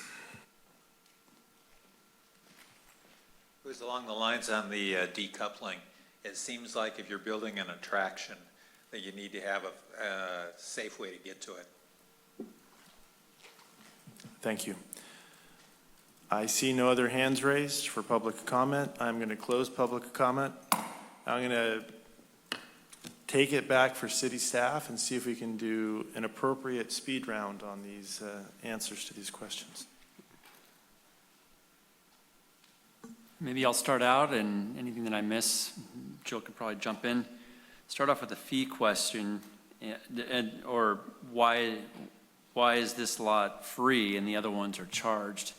And I think that's a Coastal Act thing, that it's coastal development permit is required any time a parking fee is implemented, and that is not a part of the project at this point. They would have to return with a revised coastal development permit if there was a fee tied to the parking. Just to clarify, Scott, for people who don't get enmeshed in the Coastal Act and all the detail, if you haven't been charging a fee and there's been historical parking there, and you're coming back and adding a fee for parking, you have to apply for a separate coastal development permit or add it to your project. And correct. Great, thank you. Liability of third-party property owners. No changes to third-party property owners are proposed with this project. And if, say, a trail user were to wander onto third-party properties, they would, for all intents and purposes, be trespassing. And, the liability is on the property owner for that, so. On the property owner, or the liability is with the property owner? I believe someone so. trespasses? I mean, maybe Winter can provide more information on that. Yeah, through the chair, I did want to say we can't provide legal advice to the property owner. There were was gonna say the questions same about thing. All right, whether he there you should go. obtain insurance or anything like that. So, I think that there's no proposed changes to the private property, and we can't really advise on liability issues. Very good. Regarding hours of operation, at this point, there aren't any gates proposed at the entrances to the parking lots. So, the applicant has mentioned that there would be a company that would handle security, but at this point, the parking lots would not be closed at night. So, Just as a follow-up to that, is there the possibility of potentially closing the lot at night as part of a security plan? Because I know there's a project that's in the project plan is coming up with. Correct, and we have a condition of approval requiring a review of a security plan prior to the issuance of building permits. So that's, and that's certainly in the purview of the Planning Commission if you think that it's necessary to have a gate or any details included in the security plan. Scott, can I ask a question about the current gate on the site? Well, I couldn't tell from the map if the new parking lots are east of the current gate. They're all west, so the current gate could be used to close the area? Yes, now the Assistant City Manager did provide some clarity on the existing gate, and there is some concern about Coastal Act compliance with locking the gate and some history behind that. So it's unclear if the gate could be used, as a security measure at this point. But it could be used once the new parking has been put in place. Yeah, I'm not sure on that, so. Okay. What I've heard is the expectation is that it would be yes, but once the new parking's there, you should be able to gate off that part of the road except for the resident who lives there. Yes, once there's adequate replacement parking, that informal lot can be closed. No. And there can be, first of all, as you heard the applicant describe, or as Scott described, there would be fencing that would block access to that lot, and there would be potential to close a gate at farther down the road. The Coastal Commission will still be concerned about a gate that would block access to the replacement parking.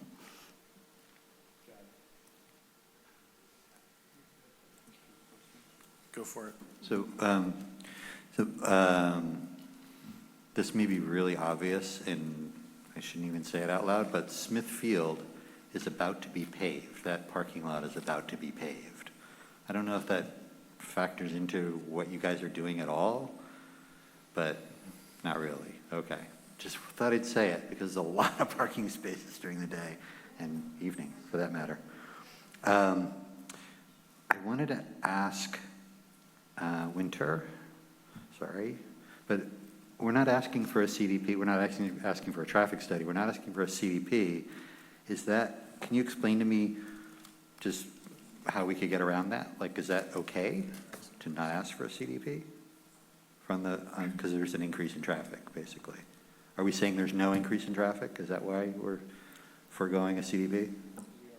There is a CDP that is sought with this project. Oh, okay.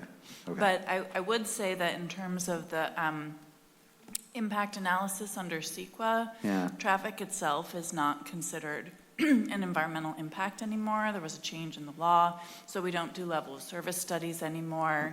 Okay. So really, traffic has sort of been translated into increase in vehicle miles traveled, which isn't at issue with a recreational facility like this. So I think this is why you might not see a traffic analysis, an old-fashioned traffic analysis in a CEQA document anymore. So when there is an increase in traffic and people are trying to make that left turn and trying to get out of the road, what's the city plan to address that? Not so much for Winter. Does that make, I just want to understand. I don't understand. Is that too much? You're looking like it's too much. No, it's not too much. I think where staff is trying to come from in response to this commission is we're going to provide some recommendations about how you could consider an approval that would maintain the existing intensity of use. Okay. Let's come back to that. Let's finish the questions you. from the public first and from commissioners. There was a question about the current parking turnaround. Does the current design support turnarounds in both of the lots? Yes, as designed. The idea is that there's ample room for vehicles to turn around, and so they don't have to back out onto Redondo Beach Road. So. I think the public question was about trucks going down the road, and in the event that there is a gate further down the road, how would they turn around? And I think clearly the location of the gate is really important to understand, and the parking lots could be used to facilitate a truck turnaround. There could also be signage about no outlet at the appropriate location so that trucks would not go past that point of making it really hard for them to turn around. So there are ways to manage that.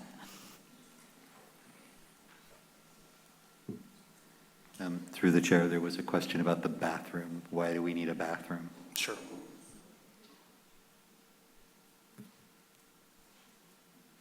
Would be applicant.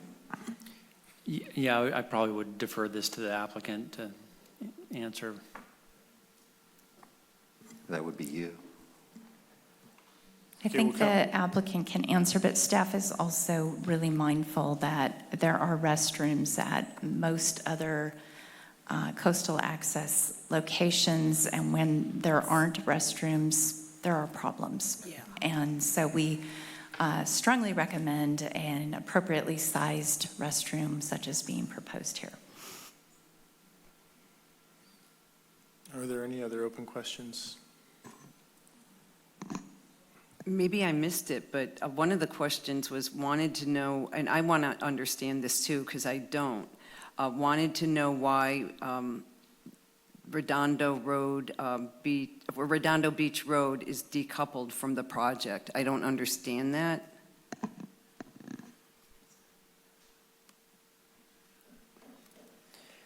And I think this is, we've touched upon this before, that the idea is that there wouldn't be any intensification of use. So, and then we also circulated the environmental document to the clearinghouse, and no comments were received from from Caltrans. Our city engineer has also looked at this and doesn't see that this would justify substantial improvements to Redondo Beach Road.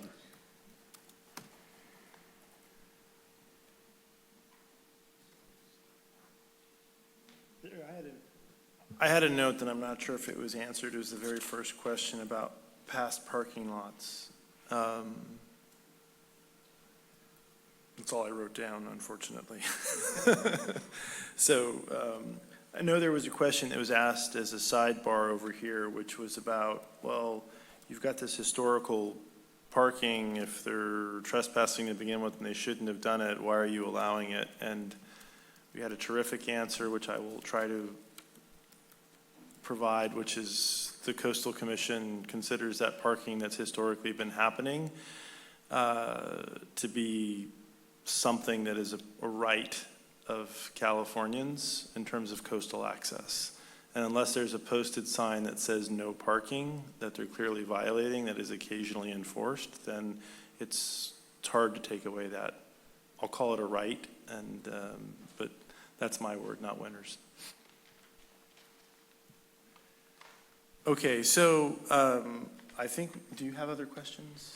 Because I think that city staff has a recommendation they'd like to bring to us. Well, but- just the one question that Commissioner Gorn asked at the beginning, and I asked the same question, is what's being done to ensure that folks driving to and from the parking lot from Highway 1 can get in and out of Redondo Beach safely? I just didn't hear an answer. Is it due to the fact that you just answered about Redondo Beach Road, that the ISM&D didn't have any comments from Caltrans? Is that the reason why? We were saying that it's going to be safe? Is that what? Part of the answer, yes. Okay. The other part is that there wouldn't be a substantial increase in parking, traffic volumes based off of the improvements proposed. And our Public Works and city engineer have looked at this project, spent quite a bit of time, and, they didn't identify any, safety or traffic concerns. So.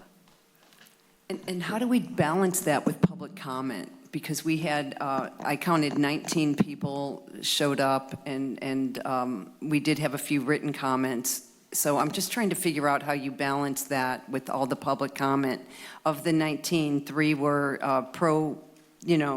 they were very supportive of the project, and the other 16 were very concerned about safety, public safety. So that's my question. I'm wondering, how do we balance that with the decoupling?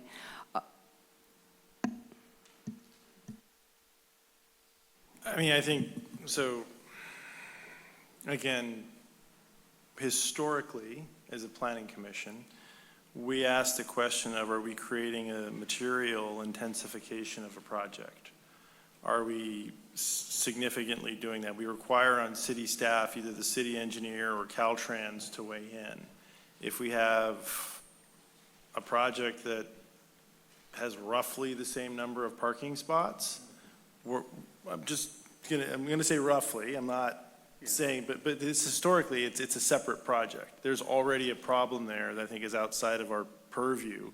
We can say, we don't believe the MND, or we don't agree with the findings, and that's our purview. But I think it's a fair question asked, though, is we can not approve a project because we feel it's already unsafe, and doing additional development there is something we shouldn't do. But I'm seeing city staff huddling on the side here. Do you need a break, or are we, okay.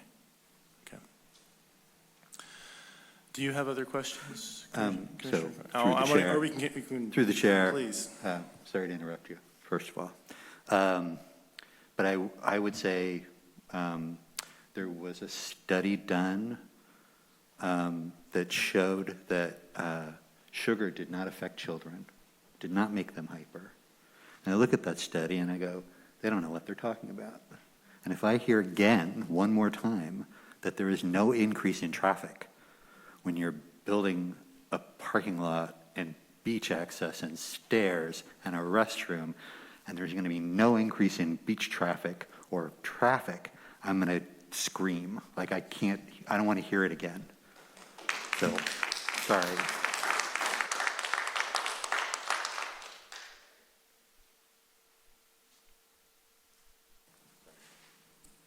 I think it's a fair point.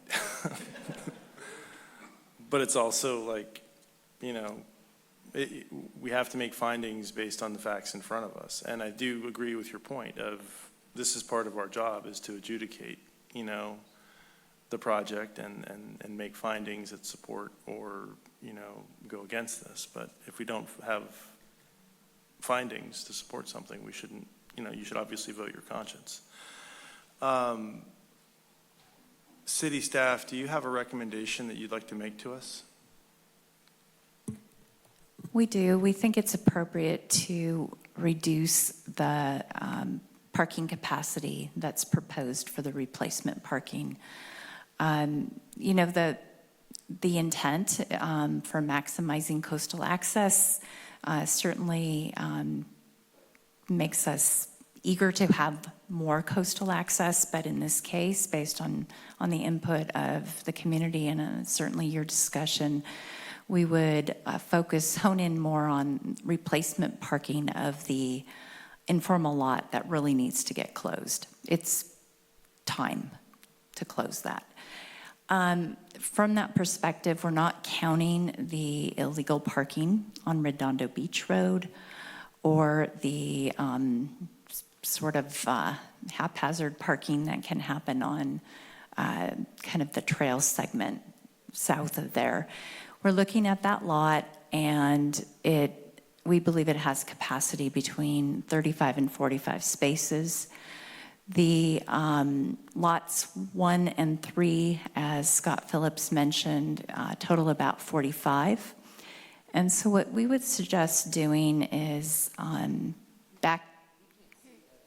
oh, you can't see it. Sorry about that.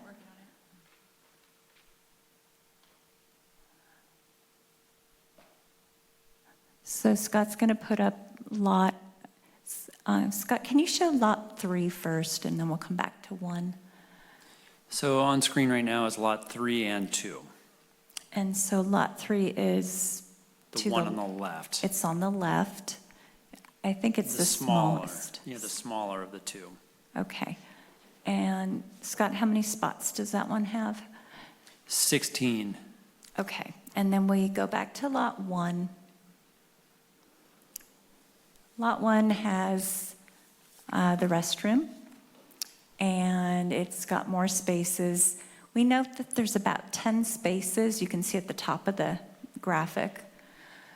We would suggest that you not develop those. You put them in a reserve. You could have them set up for bicycle parking or just not built at all. But in the event that the Coastal Commission deems that the capacity was actually higher, there's room to expand it. But if you didn't include those, you'd be down to 35, which is really close to kind of the low end of what we see out there. So just be aware of that.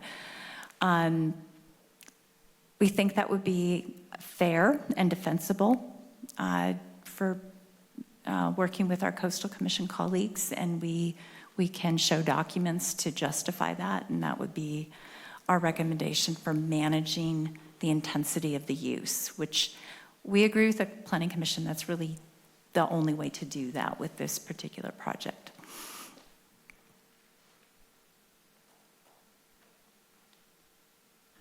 They can always come back for more. They could, and we could then at that point have more assessment of whether or not there's capacity otherwise. Right. It takes the issue of that left turn, all the traffic on one that's, I mean, it will be increased. It will be a problem, but it makes it less of a problem. Well, it allows us to have a discussion with the Coastal Commission about what the appropriate number is. And I think it's a good starting place.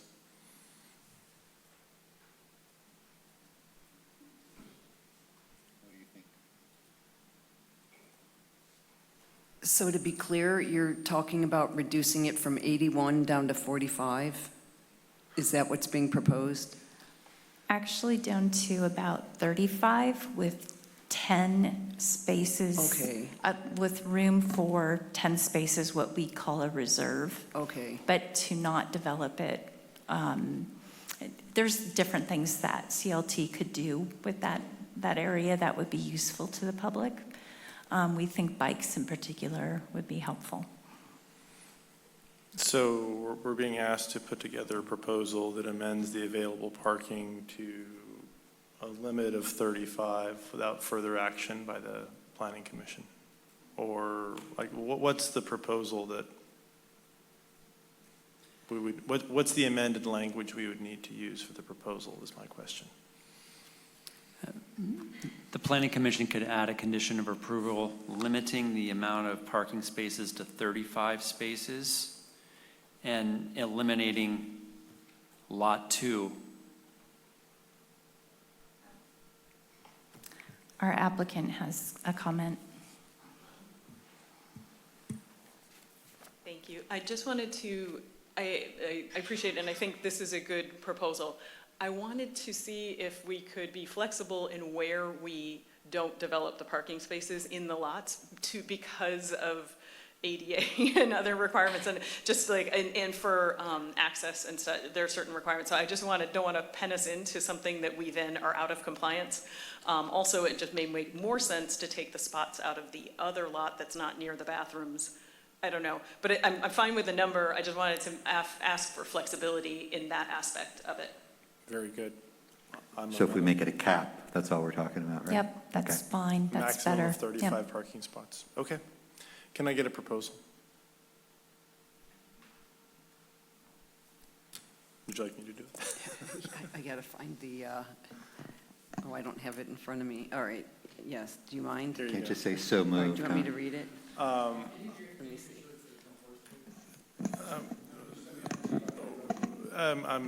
We're not going to, we're going to make, or sorry, our public comment is over. We are going to make a proposal for PDP 16032, allowing a coastal development permit and use permit to allow the construction of pervious multi-use trails, 2 sets of stairs for beach access, 2 trailhead parking areas with 1 restroom, signage and restoration and maintenance activity. So it goes from 3 parking areas to 2 parking areas with a limit of 35 parking spaces. Winter?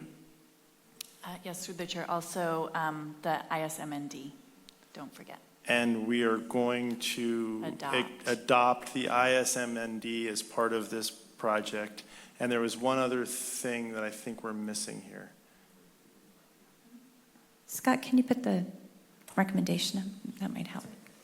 I can't see it. This is it? Okay. Oh, this is, okay. Adopt. All right, we're gonna vacate what I said, and we're gonna have Vice Chair Gossett help us here. So yeah, okay. Adopt a mitigated negative declaration and associated mitigated monitoring and reporting program for the proposed project.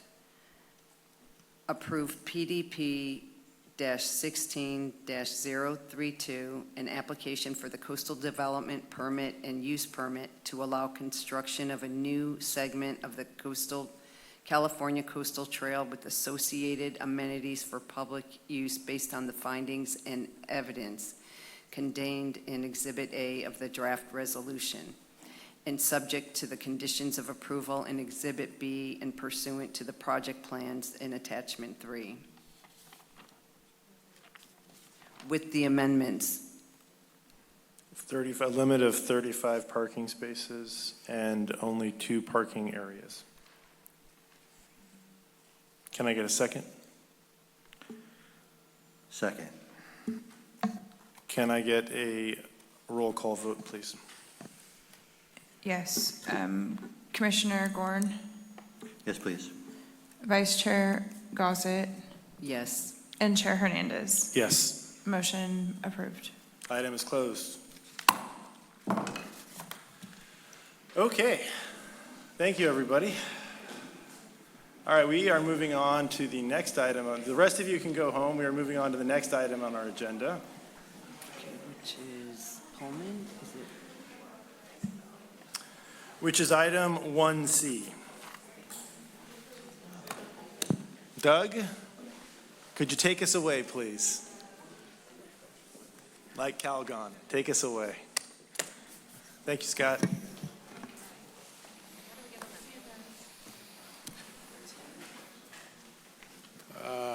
I'll let everybody clear out here just so That's there's fine. much background noise here.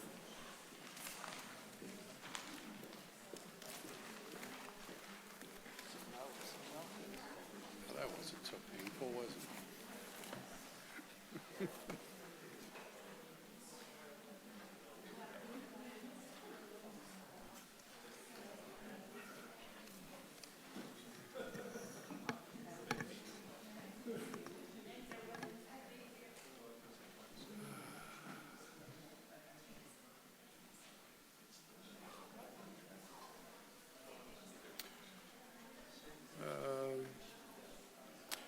Before I get started, do we need to continue the meeting, or how late are we? No, Okay, we're good. We'll check in at 11:10 if we need to. Good evening, I'm Doug Garrison, Senior Planner. This is a little bit different than most of the projects we hear here where the Planning Commission is taking action to approve or deny a specific project. This is a little more procedural. In our zoning code, specifically chapter 18.20, it lays out the requirements for what requires a coastal development permit. And in there's a subsection that addresses emergency coastal development permits. And a really abbreviated definition would be something that's a threat to personal public safety, property, wherein it would normally require a coastal development permit, but the amount of time it takes to process one would take too long. The emergency would cause those adverse effects while we were still working our way through it. And so we have 3 emergency coastal development permits that were approved recently. In the zoning code, it designates the Community Development Director as the appropriate authority to approve those types of permits. Does not provide a mechanism for appealing those decisions. But it does require that when we approve an emergency coastal development permit, that we notify the Planning Commission and also that we notify the Coastal Commission. So for these 3 permits, we have already sent these to the Coastal Commission. We also notified them before they were approved so that they were aware of it. The 3 projects, one's on private property, 2804 Champs-Élysées. There were 2 city projects, the Seymour Drainage outfall and the Myrtle Street outfall, which included realignment of the coastal trail to protect it from potentially falling into the ocean. And so, again, all 3 of the permits were attached to a memo that we sent to the Planning Commission. There's no action required other than to accept this report. We are do want to make it clear, there is a requirement for all of these, including the city, that when you are granted an emergency coastal development permit, you have to apply for a regular one within 60 days. And that, the review on that will be more in depth, because for the emergency situation, you're proscribed by the amount of time you have to really delve into it.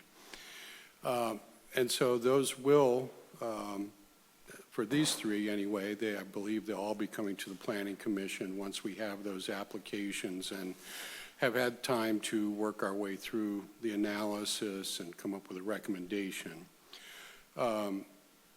We're open to any comments that you may have for us to address in the future when we're looking at those regular CDPs. So that concludes my presentation. Thank you, Doug. Are there any public comments? I see no hands raised in the audience. Oh, I do have some cards here. I don't see anybody on Zoom. I have Joe Farrell. They left earlier. Mike Ferrara is already walking towards the podium, so I will grant him, he's on this card as well. Good evening again, Chair Hernandez and Commissioners.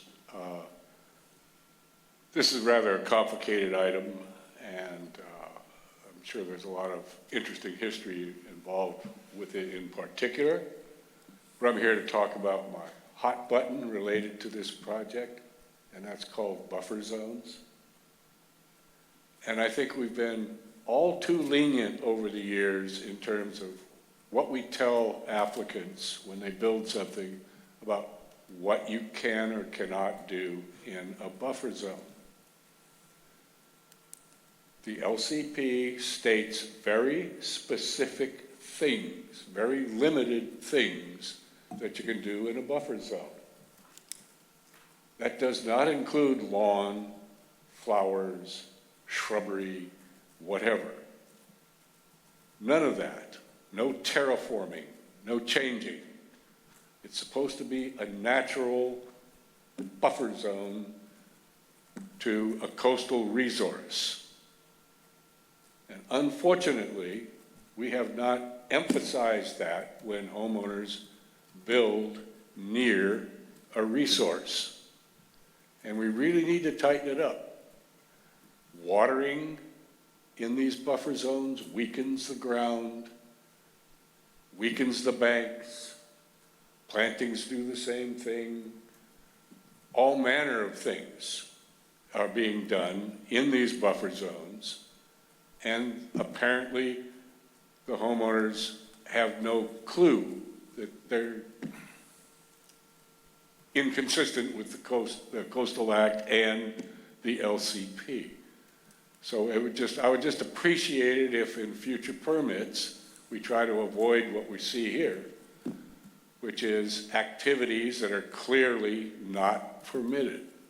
Thank you. Thank you. Does anybody else have any comments they'd like to make? I'm not seeing anything online. I'm going to close public comment. I will make my own comment about the project at Champs-Élysées Boulevard, which is, this recently came before us. We actually had extended discussion about this project. We came up with a plan with many moving pieces to it, and the plan failed. So I think the note about taking a more conservative position when it comes to buffer zones is probably something worth looking at, because we knew this was a tough area to build in to begin with, and the applicant certainly knew it and decided to press forward. But you know, I think it's a fair point that Mike Farrar raises. So that's all I have. Oh, sorry, didn't mean No, to you cut go. you off. Okay, You so I have a really hard time with the Rossi one. I know we're not supposed to offer out our, we're not making a decision here. right? It's just, it's done. But you're basically, you know, he tried to change it and was rebuffed, and then decided he was going to change it again, which I understand. You know, he's looking at his property flooding, the city's not going to do anything about it. I need to take it into my own hands. But he took it into his own hands, and basically now we're rewarding that behavior and saying, you know, yeah, you really shouldn't have done that, but, you know, go ahead. And I'm really, really not a fan. So, yes, Winter. Thank you through the chair. I just wanted to remind the commission that a permanent CDP will be coming back before you, and the applicant is entitled to a fair hearing. So just keep that in mind with your comments on the emergency CDPs, that there will be a decision with this very applicant before you in the future. Yes. But we're talking about the emergency now. I understand it's an emergency now, but you know,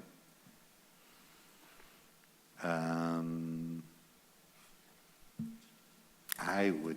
Thank you, try to Winter. work We something else out. appreciate it. Duly noted. Vice Chair Gossett. I just have a couple questions about the same project. Doug, do you know who removed the vegetation in the ditch between March 2021 and July 2021? I do not. My involvement with this began in August 2023. Okay. Does anyone on staff know who removed the vegetation in the ditch between those dates? We're not exactly sure who removed it, but we do understand that the homeowner installed a jute netting green infrastructure approach to bank stabilization after that occurred. And it included native seed species, and they did take hold, and it did well for about 1 year. It did not hold up to last year's storms. Thank you. And I wanted to know when this commission can expect a hearing for a full CDP on this item. I can't project a specific date. Within 60 days after the emergency. Well, no, season. that's when he no. applies, but Excuse me. I'm asking about the hearing. He is required to submit an application. We'll review that application. We're requiring that there's documentation from an appropriately qualified engineer or geomorphologist so that we'll have data to look at. And there may be some back and forth with us asking for more information. I would anticipate that it's going to be before next summer. If things have to be modified there based on the new CDP, we'd like to get that sorted out before the next rainy season. That's about as specific as I can be tonight. Thank you. And I want to thank you, Doug, for the phone call this afternoon, because when I looked at the site, it looked like the north bank was taller than the south bank, which when I read the staff report, they said that embankment wasn't supposed to be taller than that. So I appreciate that you said you're going to go out and verify the height and work with the homeowner to verify that the north bank isn't higher than the south bank. Correct. It's a condition of approval that they don't exceed the height of the south bank. Okay. The north bank's closest to the house. That was to minimize potential for off-site impacts. Is it the entire bank or only the embankment close to the house? The length of the property. The entire length of the, okay, thank you. And we're using sort of a combination of just old-fashioned go out with a tape measure and measure things, and also The city did start our stormwater plan update. Right now, Pullman and Roosevelt ditches are the first priority, and our consultant did go out, complete the field work to do a topographic survey of Pullman. At this point, we don't have that data, but we should in the next month or so. And that's another way of checking. I've instructed them to look at that specific issue, so we'll have two sources of confirmation, and we're comfortable with that. Thank you, Doug. That's it for me. Apologize for interrupting both of you. Any other comments or questions for Doug? Okay, thanks, Doug. We appreciate it. All right, I'm going to close this item. We're going to move to, Could, yes. through the Oh, we need chair, to could you- we need to just like a acknowledge. Sorry, quick- I'll open the item up. Quick We need motion to- for the record. yeah. Thank you. So we need to approve PDP 23066. Can I get a motion? Just an acknowledgement, but yeah. Acknowledgement that we've received.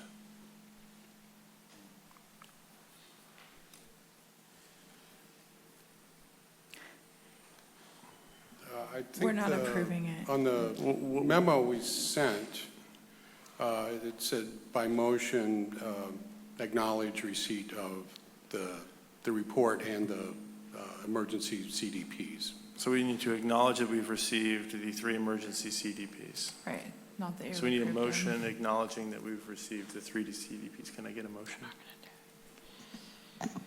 I move that we acknowledge that we received 3 emergency CDPs, one for the Seymour outfall, the second for the Myrtle outfall, and third for the property at 2804 Champs-Élysées.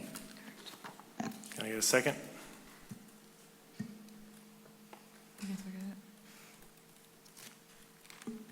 Why do we need to do this again? We need to acknowledge that we've received the Why? emergencies. It's like a California law. formality. Legal. There's a requirement in the code that for emergency CDPs, staff actually make this presentation to you, and so sort of to dot i's and cross t's, we want an acknowledgement that we made the presentation to you. Second. All in favor? Aye. Yeah. Yeah, acknowledgement accepted. Thank you. I will close the item. We've got 11 minutes where we have to extend. I know Be done by Commissioner, Vice Chair Gossett has some things she'd like to share, but we had, Okay, go ahead. I think Jill's next. Oh, Jill's, I'm sorry, Director's That's report. okay. I can go quickly. Your agenda forecast, your next meeting is in 2 weeks. Doug Garrison already noted that there will be a presentation from the city engineer regarding these stormwater projects that are focused on these drainages. We also will have a coastal development permit amendment for the east side of the Poplar Complete Streets projects. By east side, I mean east of Highway 1. We're looking for the item that you continued on November 14th. We'll probably have something else that evening along with it. And then later in November, after Thanksgiving, we do have you down for a November 28th meeting. And I don't have anything really queued up yet, so we'll keep you posted. This week on Thursday morning, the Architectural Advisory Committee will be looking at the Cabrillo Unified School District's plans for the Hatch site for 60 units of faculty and staff housing. They just completed 2 public sessions to get the word out to the community and the neighbors about what's being proposed there. And back to council on Tuesday last week, we had a fairly significant item that got continued it was a rent stabilization study session. It also included a consideration of other tenant protections that will be taken back up in November. and we can keep you posted about that. And I think that's enough for tonight. Thank you. Thank you so much. Vice Chair Gossett. Just quickly, a member of the public reached out to me and asked if it might be possible to have priority access, a priority access system put in place to recognize when emergency vehicles are going to cross over a traffic light. Sometimes the lights aren't synced up with what the emergency vehicles are needing to do. I don't know if that is possible. And then the second thing I wanted to mention, I attended one of those public hearings, or I don't know if it was a public hearing, it was maybe a public input hearing for the school teacher housing last week. And at the meeting, there was a misunderstanding about how the public was going to be allowed to give input. The public wasn't informed that they would be just standing around storyboards talking to the professionals, and they were required to fill out a little card to vote whether they liked it or not liked it, and any suggestions. And it angered the teachers. And I think there were about 50 teachers and residents there that were angry that they thought that this was a public input hearing. They misunderstood this. And the teachers that did speak were opposing the project. And they especially opposed the townhomes that were being built in the field.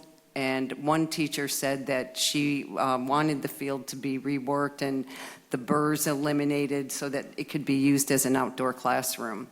So I just wanted to bring that up because I know it's a CEQA requirement that they have this public input, but yet people felt that they weren't allowed to give input in a public setting. It had to be private. In terms of writing things down on a card and milling about in small groups. Okay. And I also misunderstood it. That's helpful feedback. We had staff at that meeting, those two meetings as well, and we'll work with our applicant about that. Fortunately, it's very early days, and there's time to have more sessions, whether they be hosted by the school district, who is really going to be leading most of their outreach. But we can also host some sessions, such as a study session before you. So that, I think, might be helpful. Thank you, because that might give them an opportunity to have their voices heard. Exactly, the way that you usually conduct a study session would serve that. Yep. Thank you. Okay. It's always important to get public feedback. I'm glad you could, it's a real bummer that quite a few folks in our teaching community had such a bad experience. Hopefully we can sort it out. Want to thank John Dowdy. Yeah, I only say that the fire department does have the ability to change the signals and get prioritization with that. And okay. That was particularly important at the South Main Street one for them. But they do have that. There have been some challenges, I think, with Caltrans needing to make some repairs to those, but they do have that ability to deal with that. Okay, thank you, John. Two points. Wanted to thank city staff for the hard work that's going into affordable housing, and particularly 880 Stone Pine. I had a question of when we might see that as a project come back to us, rough timeframes. I probably get more phone calls and conversations on the street about this project than in just about anything else.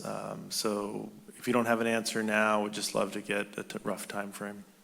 We will update you when we can. We would hope, I would say within 6 to 9 months, you'd have a CDP before you. Thank you. And with respect to Caltrans, the other thing that I get a lot of feedback on is Highway 92. And I know I've spoken to a few people.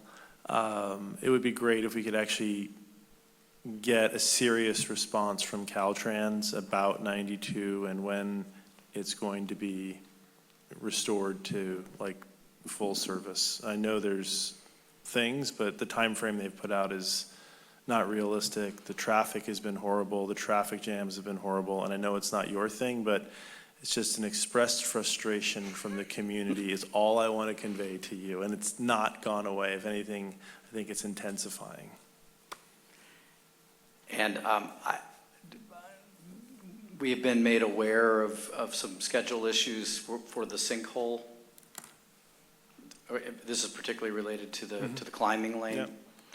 Yep. My understanding is in the last meeting with them, they're looking at hopefully by the end of the year, of the calendar year, to have the boulders set that they need to set. But if they cannot obtain the material that they need, it may go into March before they're able to finish and set those boulders that they need to set with the area where the repairs were done. So I don't know anything more than that, other than to say the earliest that they're indicating is by year's end, calendar year's end. Yeah, I just think they're not being serious. They're engineers. They should engineer it. So anyway, that's my comment.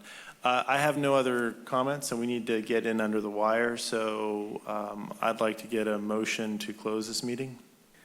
So moved. Can I get a second?